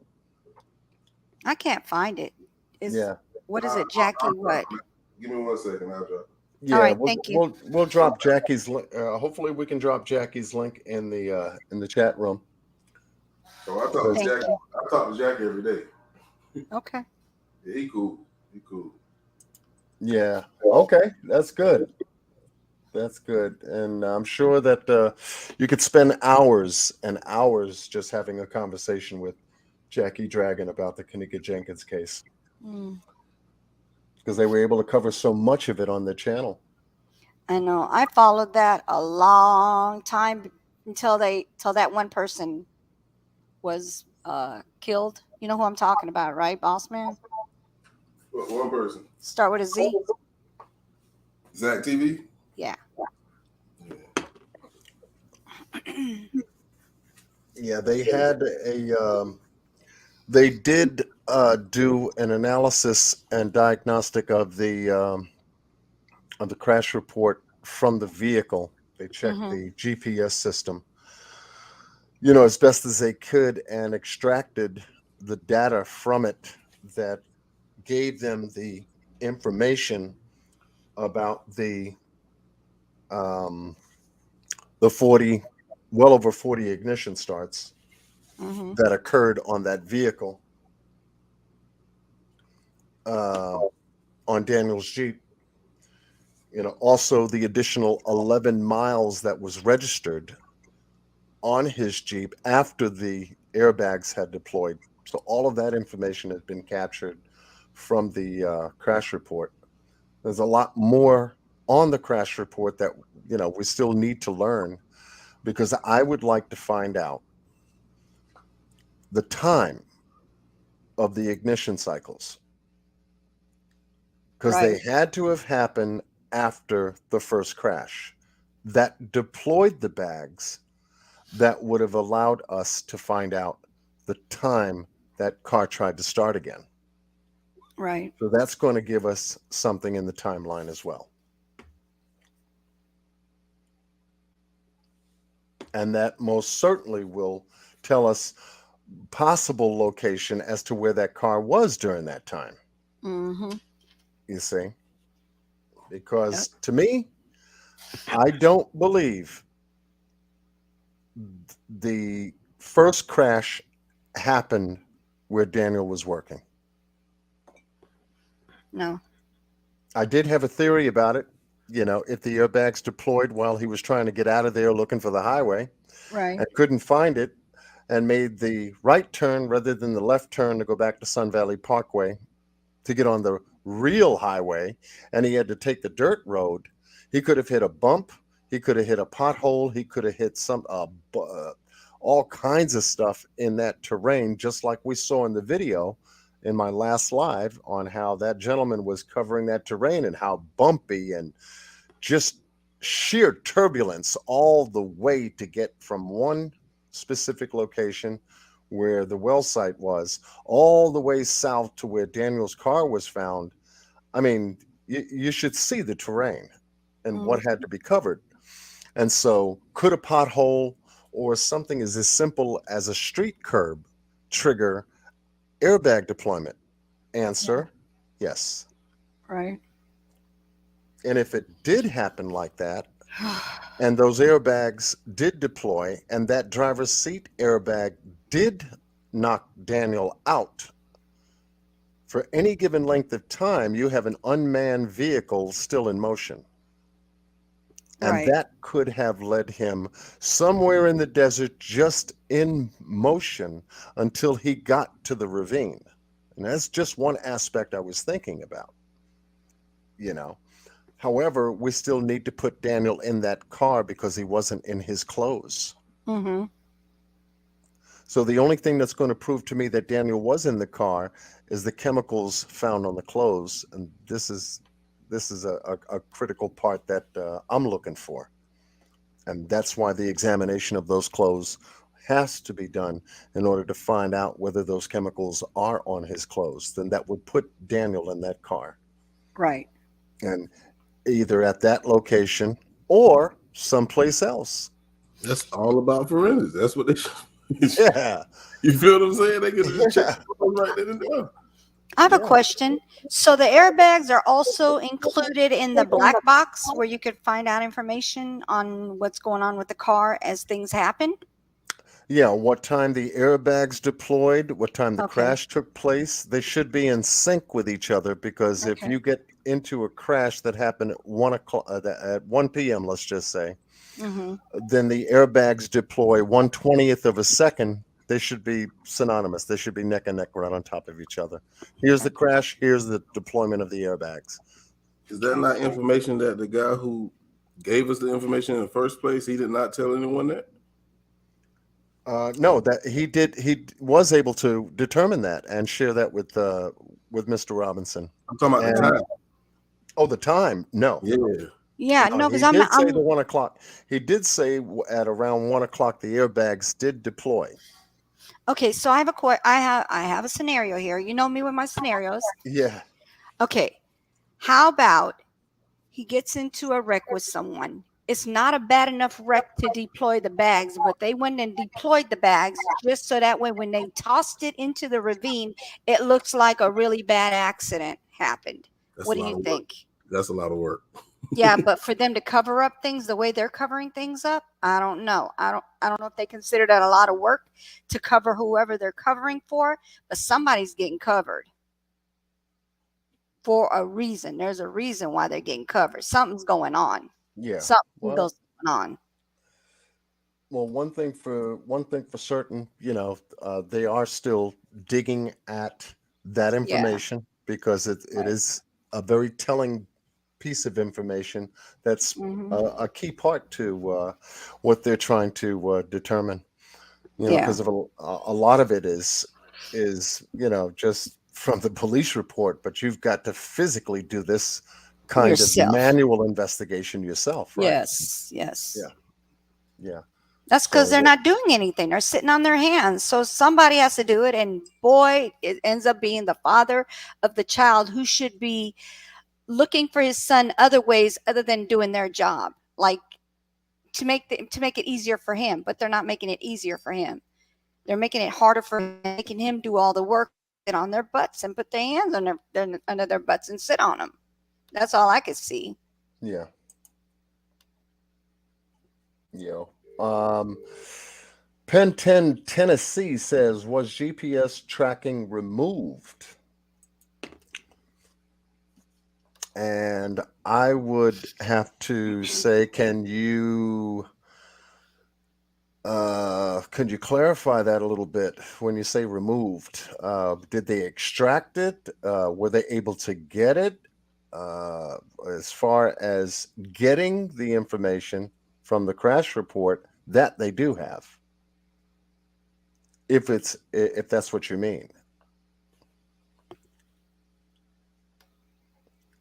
If you're talking about Daniel's phone, were they able to get information on that? Then it's something else.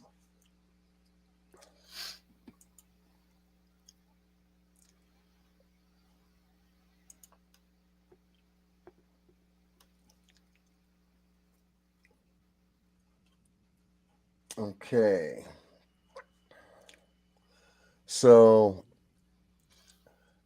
law enforcement, let me address this. Law enforcement, according to the private investigator, did get information about law enforcement extracting the information from the crash report. They produced I think it was 32 pages of the crash report to the private investigator. He did his own independent analysis of the police report that he was given about the crash report, and he came up with some additional inconsistencies in his report.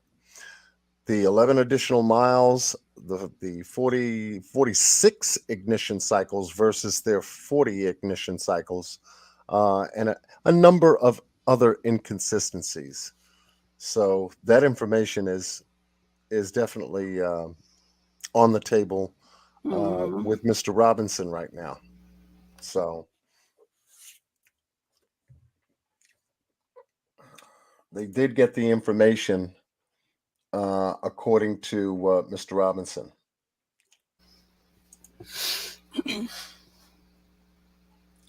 So that's a key element because that's going to play a huge piece of it. Now, if they can tie the phone data into the crash report, I think we're going to have what we need. But it's Mhm. just getting that phone data off of the Google account that's going to tell us a whole lot more in terms of time where Daniel was, the calls that Daniel made, the texts he received, both from his company, from Caitlin, from Ken giving him directions to the location, um, everything until the last phone call that he made on the morning and on the day that he went missing. Right. Yeah, so that plays a critical part to it.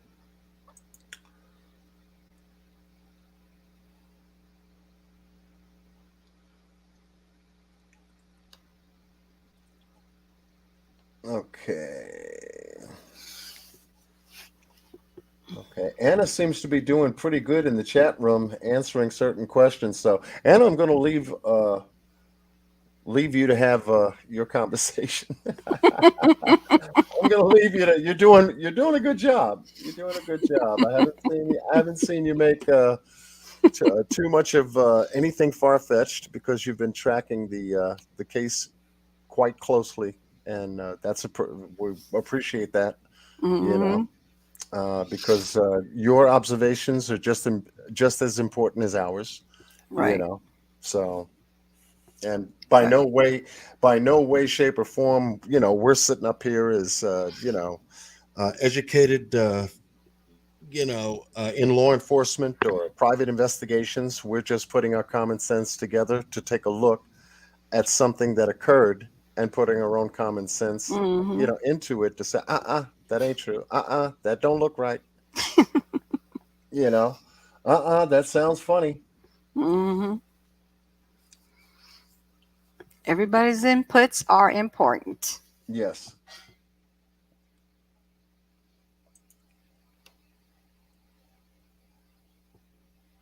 Yes, and it doesn't make so far from what we've covered. Yeah, doesn't make sense. Mm-mm. How far from the border was this? You talking about the border to Mexico? What border? Which border are you talking about? Because that would certainly help. Mm-hmm. Because out of if you're talking about the Mexican border, you'd have to go out of Phoenix south to Tucson, and from Mm-hmm. Tucson, I think if you take Route 19 off of Route 10. Route 10 will Mm-hmm. take you to Route 19 and divert east while 19 continues south, and hence you'll hit the Mexican border. I think the first place you'll end up is Nogales in Mexico Mm-hmm. on the U.S. borderline from the United States. So, if Yeah. that's what you meant, I just thought I'd throw that at you just in case you meant how far from Mexico, you know. Right. I think that was asked when we were talking about aliens. Just saying. Oh, gee, I'm way behind, huh? I'm way behind. Okay. Let me just go ahead and forgive me. I'm just going to be looking for certain questions and everything. I'm way behind. It's Oh, 3 hours Lord. and 18 minutes. 3 hours and 18 minutes. There you go. We got an answer. At least we're here for the answers. Thank you, Renegade. Yeah. Come on, John. Catch up. Gee whiz. Okay. I'm going slow tonight. I'm doing that on purpose. I want to make Mm-hmm. sure that we cover Yeah. Questions. I got you. yeah, these questions that folks are asking. Mm-hmm. They've been following us. Yes. So,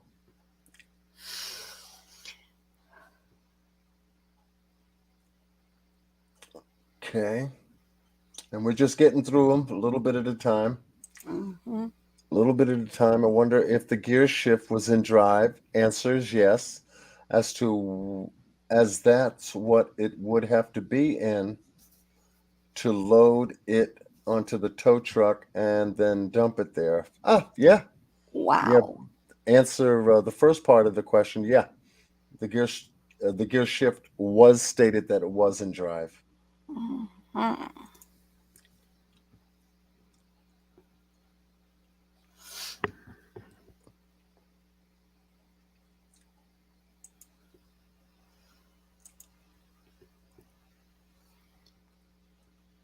Okay.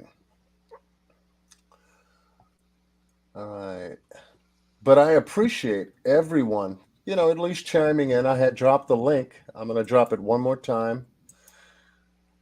One more La- again. Yeah, one more again. Last call. Last call for the link. If you'd like to come up and share your thoughts, yeah, but y'all like to type. The avid texters. Right. Love to type. I know this woman who just enjoys texting a lot. And so Mm, she types up a storm. yeah. So okay. So now we get down to Mexico City is 20 hours, but to the border is 3 hours and 18 18 minutes. minutes. There you go. Wow.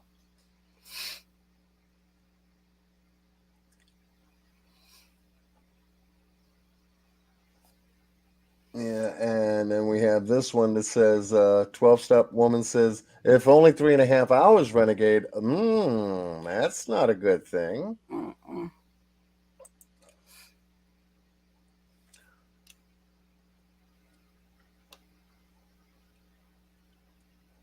Absolutely. Sun Goddess, how are you?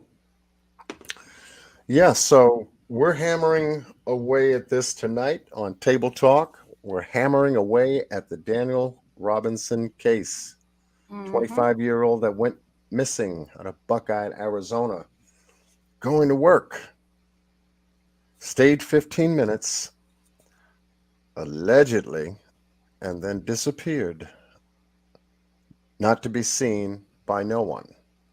Right. But I believe to the contrary, he had to be seen by someone.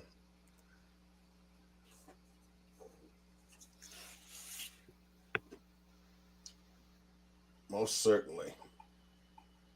And from your case investigation, yeah, I just got that photo too. Thank you.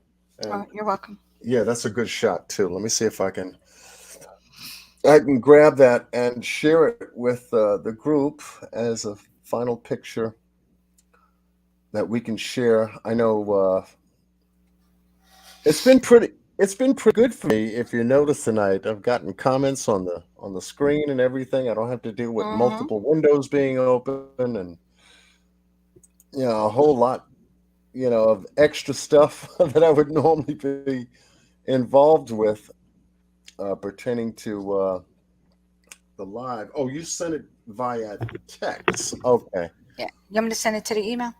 Yeah. This way I can Okay. pull it up. Yeah, because And that's an excellent Sun picture. Goddess has a question for you that might need a little clarity. She said, "Can someone provide clarity on the SIM card, please?" What clarity do you need on the SIM card? We did go over some SIM card information earlier in the live. However, in short, it was found that Daniel's phone was missing his SIM card. And when you remove a SIM card from an Android, or I think we talked about the iPhone too, Mm-hmm. it disconnects you from your service provider, meaning that you cannot make any calls, receive any texts. All of your data information is on that SIM card. So the network doesn't have any information to identify the phone that it's attached to. So when you remove a SIM card, it's almost like separating your heart from from your chest. It's Mm-hmm. not going to work. Not unless you are near a Wi-Fi tower or station that has open Wi-Fi, will you be able to at least make a call? Okay, but you just have to say, a SIM card? Why would Daniel remove his SIM card from his phone? Yes, it's a good question. But then again, you have to ask yourself, yeah, why would he remove it if he did, knowing that it was Exactly. going to disconnect him from the network? Exactly. And you're at work, and your work requires you to have a working phone for them to be in contact with you. Exactly. And I'm sure that Daniel used his phone for work and job related purposes, such as taking pictures, returning phone calls, sending text messages, responding to email correspondence. A lot of his livelihood is on that phone. So that's a red flag. Mm-hmm. Here is a situation where you need your phone in an emergency like this, whether your car broke down, you had an automobile accident, et cetera, and you've got no phone. You've got no phone. No one to call, no one to text, no one to email, no one to nothing. And so Exactly. that put him in a very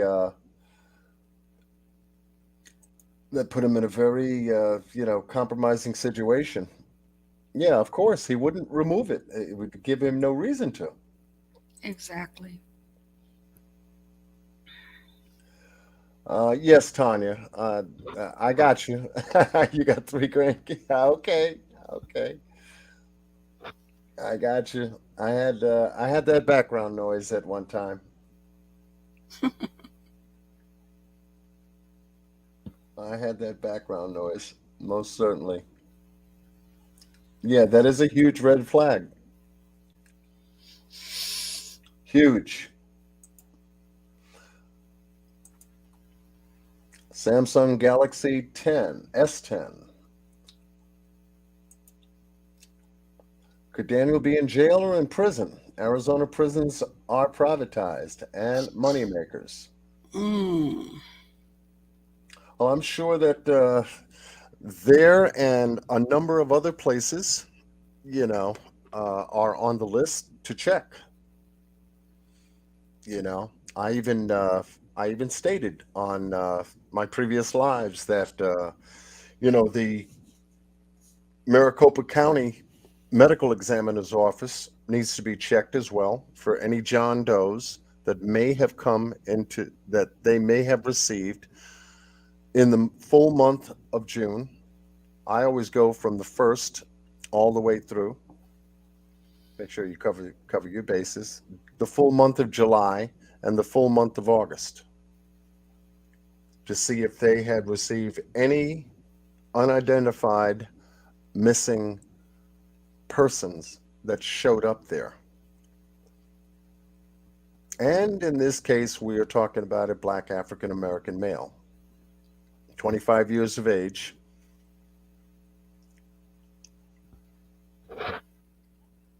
that they may have received during the course of those 3 months. So, Right. yeah, looking there, looking into homeless shelters, looking into hospitals, looking into the homeless population. There's a number of places to look. Right. Yeah. But when you don't have the manpower enough to look in those places, then you've got to, build a list and make sure that you cover the list at a different time point. Exactly. Good question, 12.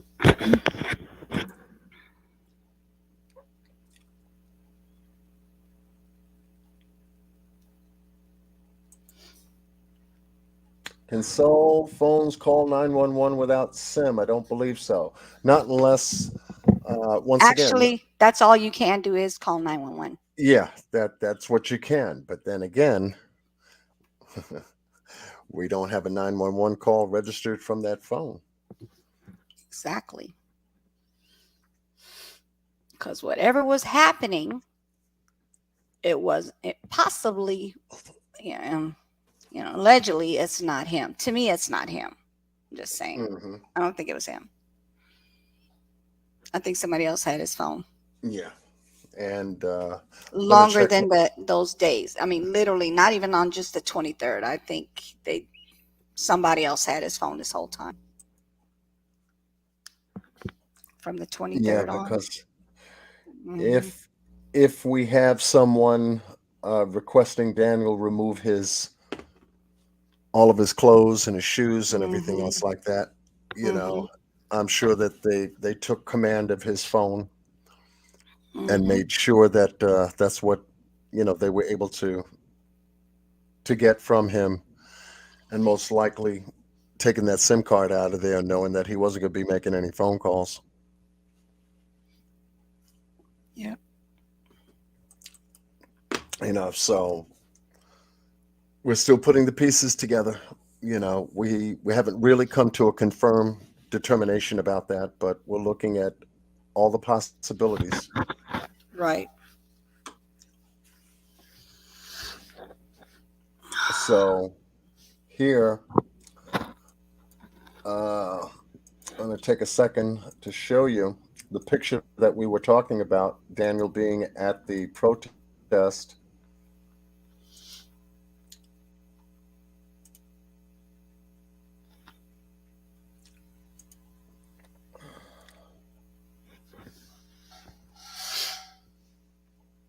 in a Black Lives Matter protest, and it'll come up on your screen in a minute. Not really a minute. It doesn't take a minute for that to happen, but as you can see, end police brutality. And here's what Miss Yunu was talking about.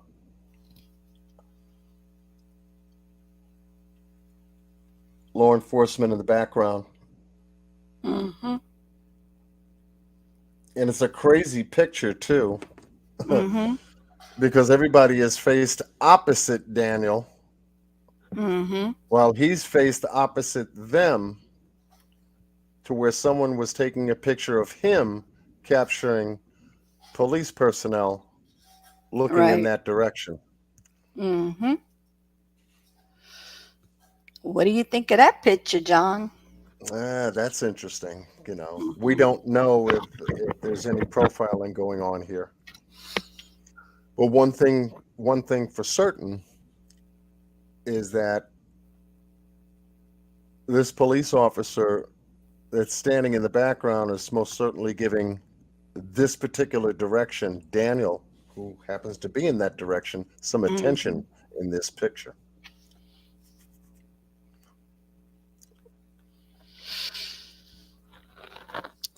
If Yep. we didn't have such a distorted shot, as I We'd blow be it able to up, see who he is.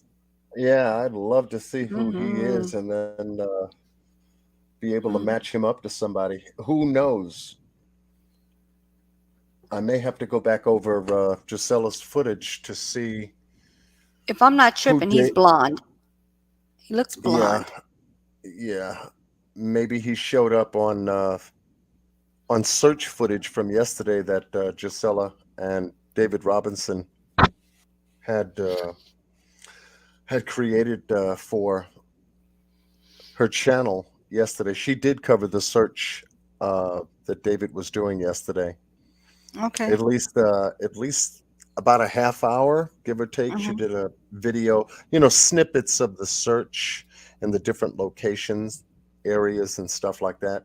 She was able to capture about 3.5 hours of that information, but drew it down to a 30-minute video and Oh, posted it wow. on her channel. Yeah, Okay. and the conversation they had, and wishing Daniel a happy birthday, Mm-hmm. and it was interesting to see. Okay. Very I'm have to go interesting to look see. at it. I'm have to Yeah, definitely go look at it. yeah, definitely. Grizzly's True Crime. Yeah. I like Yeah, her. I like her. yeah, yeah. Yeah. She's from the Netherlands, and Yeah. she definitely covers the case very well, Mm-hmm. according to what I've learned from her covering the case. And Yes. we let her know that we're sharing, the information over here on my channel. Yes. Yeah. So I so will do so on folks, mine as well. Make sure that ye- I wish I could show some of her stuff on, like, when I do my live, and just kind of share her videos and kind of the information that she has. But I don't know if I get a copy strike with that. Just I keep yeah, getting copyright, but they're not the bad ones because of the music. But yeah, you have to be careful of the music, because they'll yeah. throw a copyright claim rather than a Mm, strike, and the claims prevent you from receiving any monetization. monetization. Right. Yeah. Me, I don't have to worry about it, but I don't like them on the videos, Yeah. because if I ever, down the road do decide to Yeah. monetize a video, Yeah. I don't want to worry about, But music. So I have to limit myself to say yeah. only the music that I was able to, along with Boss Blake, Mm-hmm. create and produce for this channel. My intros, my outros, Right. that's it. Because anybody else's music, such as I think I've played, Heaven from Mm-hmm. OG, forget his name, or the other guy, Mm-hmm. Ray the Rebel, or anybody else's music. Yeah, Wham! you get Yeah. copyright claim on them, and I Yeah. just don't like them Even attached to Boss the Man's video. did the same on mine. The one from Miss V, I got one from hers. The video that he did for her. But that's okay, because if he gets monetized for, he gets paid for that. I'm good with that. I'm okay as long as it's him, not somebody we don't know. Right, right, right. Yeah, I'd we rather can him be. get it. Yeah, I'm okay with that. right, He works for it, so it's fine. right. But yeah, Randy, do so you have any closing statements you'd like to make regarding the regarding Daniel's case? Only thing I got to say is that I am looking into it hard and heavy now. Oh, uh-oh. I hear you. I hear you. I know we mentioned some things, and yeah, He's going okay. deep in the hole. He's going in the hole. Okay, fire in a hole. And if nobody hears from me and I'm deep in this rabbit hole, just throw me a rope. Okay. We'll do. Okay. We'll do. We got you. Oh yes, yes, Miss Yunu. Yes. Any closing statements? Because I know you're going to continue working on this. Yes. You know, Yes. I will be. I will be. I don't know how to get a hold of Grizzly to ask her if I could use some of her video clippings. I don't know. oh, okay. I will shoot you her email Okay.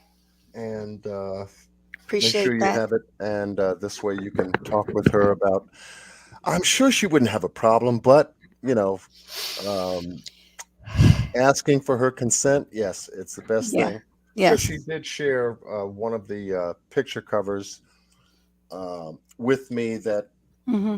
I had given her credit for, and it was the part of the cover page that, well, actually, one of the thumbnail, Mm-hmm. that Oh, one. okay. Yeah. Okay. And this was from her intro Okay. that she uses on her channel, covering the case and everything. So Yes. she says, "Yeah, as long as you end up giving us some credit and letting Definitely. as a content creator." And Definitely. I get that. I get Definitely. that. And I You, certainly her information will be posted in the description box for those that yeah. want to visit Definitely. Grizzly True Crime. The link will be in the description box as well, because she is also following the case. Yes. Quickly, John. Yes. As far as that song that I put, the happy birthday song, it was just a piano rendition. I got a copyright on that one. Oh, okay. My goodness. And I don't want to change it. I don't want to You just change getting it. written up over there. Yeah. That's I don't funny. want to change it Ooh, you because said a curse word. We got to write that down. I $2 don't. in the jar. What $2 did I in the say? jar. What did I Oh say? my God. Yeah, right. Here Did you I just say? What did you're I not say? bothering anybody, and people are writing you up. Yeah, like come on. Wow. But no, literally, it was just a rendition of the piano, and they're like copies. Nothing, it's not being like messing with my channel, but Right. I don't get the monetization, like you Yeah, said. exactly. But it's Exactly. just the piano. It wasn't even really like a music. So now I got to go find another rendition that's not a copyright, because Yeah. I really want to keep the happy birthday on there for him. Yeah. Yeah. No, I hear you. That I was hear you. special for him from me. So And yeah. likewise, we did what did we do? We did a Christmas thing, Mm-hmm. and we got through 6.5 hours on Q Squared Mm-hmm. covering this case. And at the very end, just before Christmas, Mm-hmm. Miss Q wanted to share with the audience some Christmas carols. And it was an old David Bowie and Bing Crosby Mm-hmm. Christmas Carol kind of show way back in the day, somewhere in the dirt. Mm-hmm. And sure enough, I got a copyright strike, and they blocked it. They Wow. blocked the whole 6.5 hour video because that was there. I tried to edit it out, and it Mm-hmm. wouldn't let me because the video was too long. Oh wow, that So sucks. that's not only blocked from the public, it's blocked from me actually editing that portion out to save the video. I was hot. Hey, John, I have a Imagine question. 24 hours. Imagine 24 hours and getting it taken away. Yeah, I was hot. Mm, I'm still missing 20 hours of mm. the Summer Wells last day marathon. They that one too. Yeah. Hey, That John, one I have too. one quick question. Go Yeah. ahead. The car keys was the car keys left in the ignition or were they out of the ignition? Oh, I have no idea. Ooh, another And I question for did, and David. it's another one for David. But then again, if he wasn't present at that site during the time that they removed the car, they had to give it to him in his hands, and I'm sure they could have told him anything. Yep. They could have told him anything. Here's his belongings. Here's a bag of this and a bag of that. Yep. Sorry, about your Yeah. son, and we'll do what we can to try to Yeah. see what we can do about it. That's all. Yes. Yes. That's all. And So, he was supposed to go back home just with that, mhm. nothing else, huh? Right. Yeah, that's exactly what they Now, thought. with his car keys, he got his apartment key too, right? What's Okay. that? Yeah, his apartment keys were on that same On keychain. the same. Okay, Okay. good. Okay. I don't have to Yeah. ask that question. I was going to put that down on paper for y'all just in case. The other question I had, the other thing I had a comment to say was, so I did 24 hours and then I did an additional 16 hours. They took all of that. They didn't even try to give me any of it. YouTube took it all away because it's more than 12 hours. So you can only do like 11:55 just to be on the safe side. And that's all you could do per video. That's all they'll give us. That's all they'll give us. And I'm watching my That's time being crazy. stored on Yeah. StreamYard.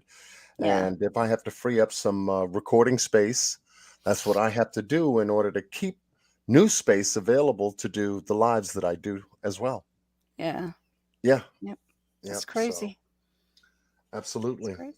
But that's okay because I was like, oh, okay, you want to play with me. So I went and did a bunch of 7 hours. Hello, BB Diamond, Stella Farrell. Hello. Yeah, we're just about wrapping up a good 3.5 hour live Mm-hmm. covering the Daniel Robinson case on Table Talk, Has it been that and long? it won't be the last. We're gonna stay right here on this case Yes. and help the Robinson family, find Daniel. That's our Yes. quest. Yes. Everybody else can do Summer Wells and all these other stories. Mm-hmm. Have the drama that goes with it too. Mm-hmm. The only thing is that in that case, those folks are innocent until they're proven guilty. Right. And if law enforcement are taking their time, they're doing their investigation, both in looking for Summer and keeping an eye on them, then that's what they're going to do. But Yeah. that's pretty much where the story is right now. Right. The rest of it is conversation and drama. Yes. Pretty much nothing more, nothing Yeah. less. And the mom don't want no pictures out there of her daughter so nobody could find her. I mean, that's crazy. That doesn't make Yeah. sense to me. Yeah. That ought to sort itself out pretty soon anyway. Yeah. Yeah. Hopefully. Yeah. But Yes. yeah, as far as Daniel, we're looking for you, baby. We're looking for you. And if you're Yes. you're looking at any of these videos or anything, you need to contact someone. If anybody, if there's any way that you can get to whoever you need to get to anybody, any of us, do so. But other than that, we're gonna pray for your home, safe home, coming home safely. Yes. Yes, absolutely. Because that's the reason why we're here. Yeah. When we find a case that we put our hearts to, our minds to, only Yes. to not to dig in it just to get the truth, but to Fine. also, get a result, get a Yes. positive result in place. Yes.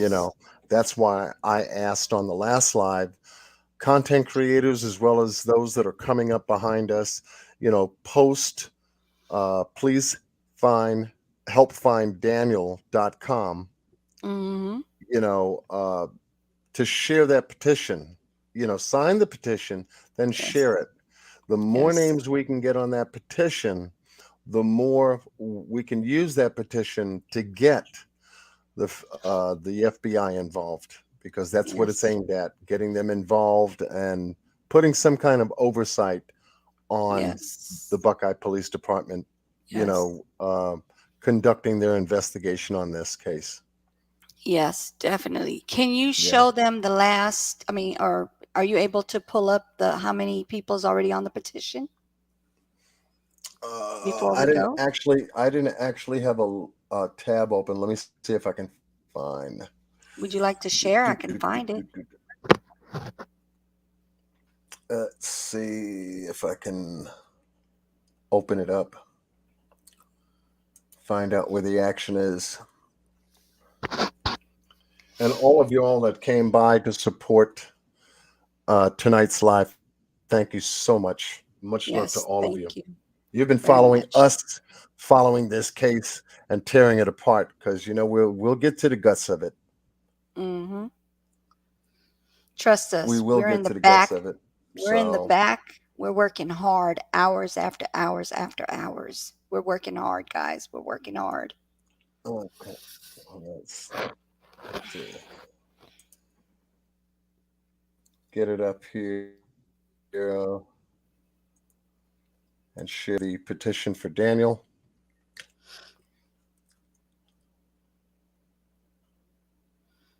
By the way, I like And that I know I just background. had it, so let's see if I can start it again. Thank you, Anna.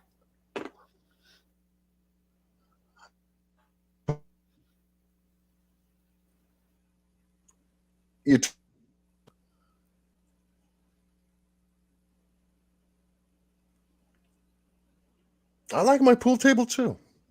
Yeah, it's nice.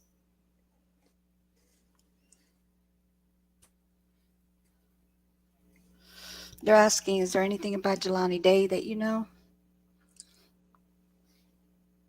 You're welcome, D I Love. know I'm sharing it. Yeah, it's still coming up. Okay. Sun Goddess wants to know, is there anything new about Jelani Day? I don't know. Can you see it No, it's just spinning. on the screen? No, it's just spinning. It's thinking. No, not the pool table. the website. Yeah, Not yet. it's just a pool table with the spinning circle. It's just circle, just spinning away.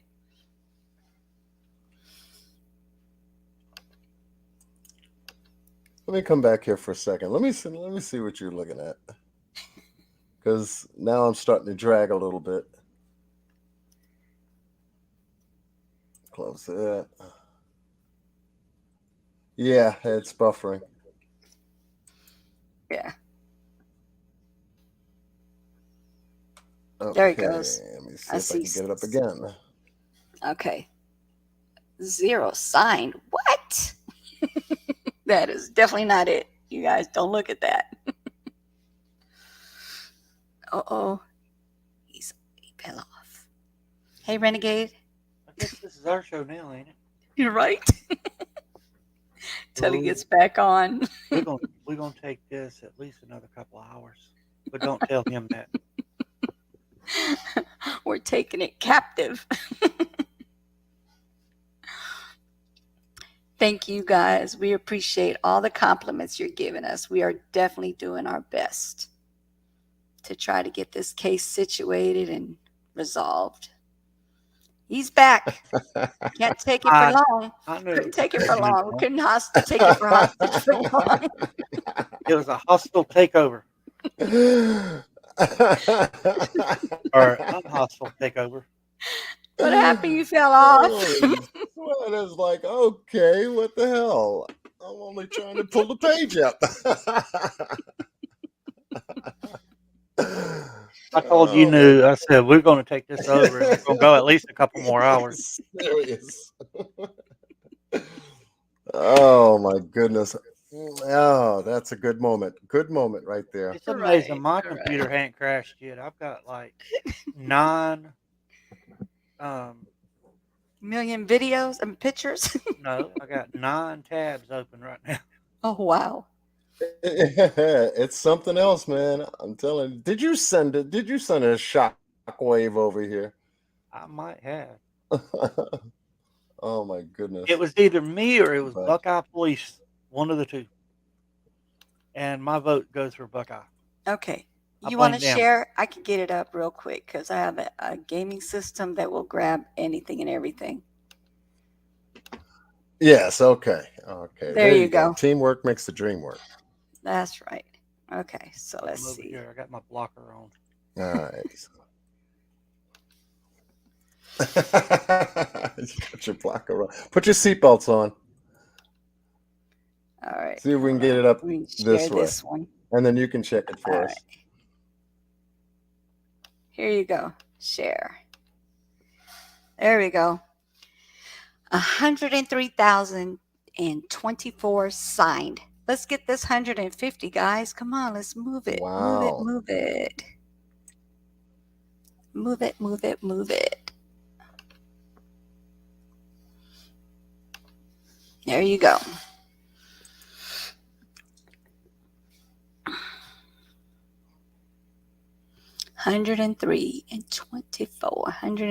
$123,024, guys. Who in here has not signed a petition? It is so easy. When I tell you it takes seconds to do it, as quick as you can put your name in there and click that sign thing, that's it. That's all it takes. It does not take long at all. That's it. That's it. That's it. Absolutely. And it moves us into a better position when it comes to getting, the FBI involved. Mhm. So every name counts. Every Yes. little bit of support on just the petition itself Yes. counts. Yes. $1 or $2 to support, to donate to the GoFundMe to keep David Robinson, Mr. David Robinson in Arizona does help as well. But the most important is the petition. And if you say you Yes. can't find the petition, guess what? I just posted it in the chat. And there it There is. you go. And there's the link. So There's the yes, link. you can get to it right after we close up. You can get to it, click it, hit it, and have a good night's sleep, knowing that Yes. you made a small contribution to this case. And that's what we're Yes. asking folks. Just make that simple contribution by signing Yes. the petition. Yes. And if you have any family members, No doubt. friends, even if they're not watching us, please have them sign it and tell them exactly what they're signing it for. That's to help his dad be able to find him. I'll do what I've done. Create new accounts and go in there and sign. Sign, huh? Mm-hmm. That's it. We don't want to say that That's it. we don't want to say that live. Hell. Stop it, renegade. Stop it. Yeah. It's signing a petition. I don't know. Yes. I'm actually gonna have my kids do it. All my kids and I'm gonna do one for my husband, so we're good. Gotta Yeah. be another 6 people. And if you can share it, Yes. I've once again I've asked I've sent out an email Yes. to content creators to Saw just it. share, Yes. take 15 minutes, 20 minutes just to do a short live and just Yes. talk about the information on the petition, talk about the case a little bit, but the Yes. most important is to share the petition, to let people know that Yes. it does exist, and Mm-hmm. we are slowly but surely getting to that 150,000 Hey, mark, John. and it'll probably go from there to 200,000. The more Yes. names, the better. Yes. Hey, John. And what better time to do it than now? Yes. Yes. My girl Anna's with me. Look at her. Oh, I didn't think of that. I have my own account. Oh, she said, I'm going to have my big kids too. Thank you, D Love. Appreciate it. Yes, definitely. Friends, family, whoever wants to Beautiful. sign it, let them sign it. Let them sign it. Talk them into Just it. get everybody out there signing it. Tell I them, mean, if tell you them how find good it somebody costs. on the street, just go up to them and say, "Look, can you sign this petition? This helps this young man get help, so they can find him and help the father and everything." So y'all need to get everybody on this. Yeah, I have it on my IG. I have it on my Facebook. most So certainly. yeah, definitely.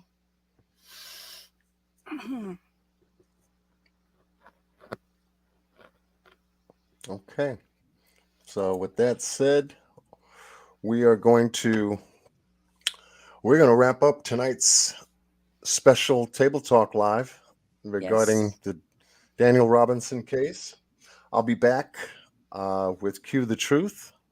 I haven't picked a scheduled time yet. I need to touch base with Miss Q on Okay. anything that we can do together on Q Squared coming up Okay. on Wednesday. Okay. But other than that, we are on the case. I'm looking to have Mr. David Robinson come back and join us and give us any updates that he would Okay. like to share with us. So yeah, we're Yes. still in forward motion with this. Kenny Earl said, check your email. Super, super, super. I will do that. I will do that. And let me see what he sent me here.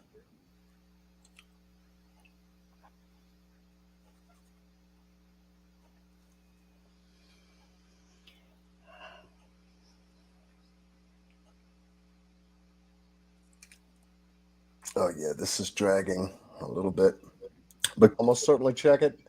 Okay. And if it's something that I can address, we'll definitely have it on the next live that we do Right. on the Daniel Robinson case. Yep. All right. So much Everyone love have a to good everyone. night. Thank you for hanging out with us.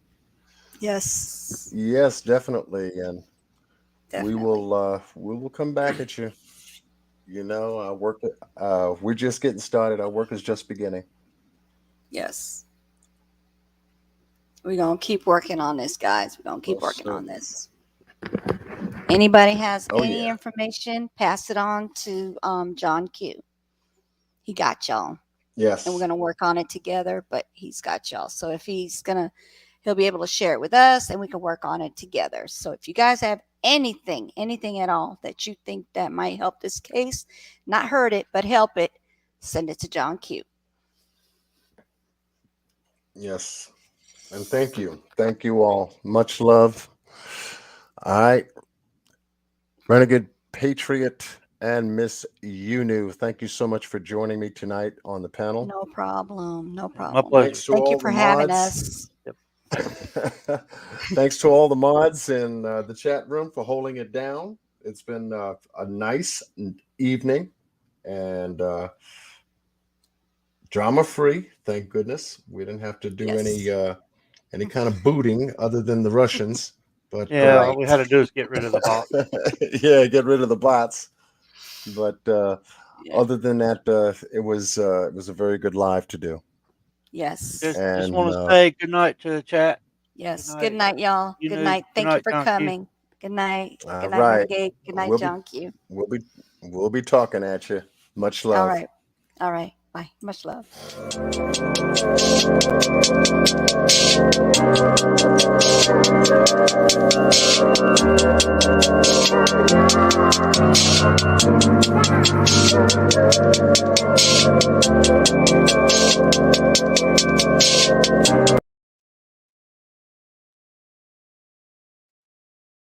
It's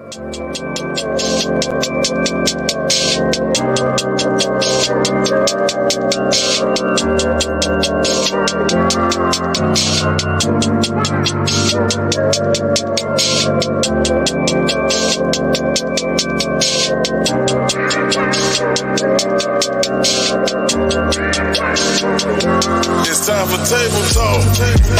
It's time to go to work. Let the people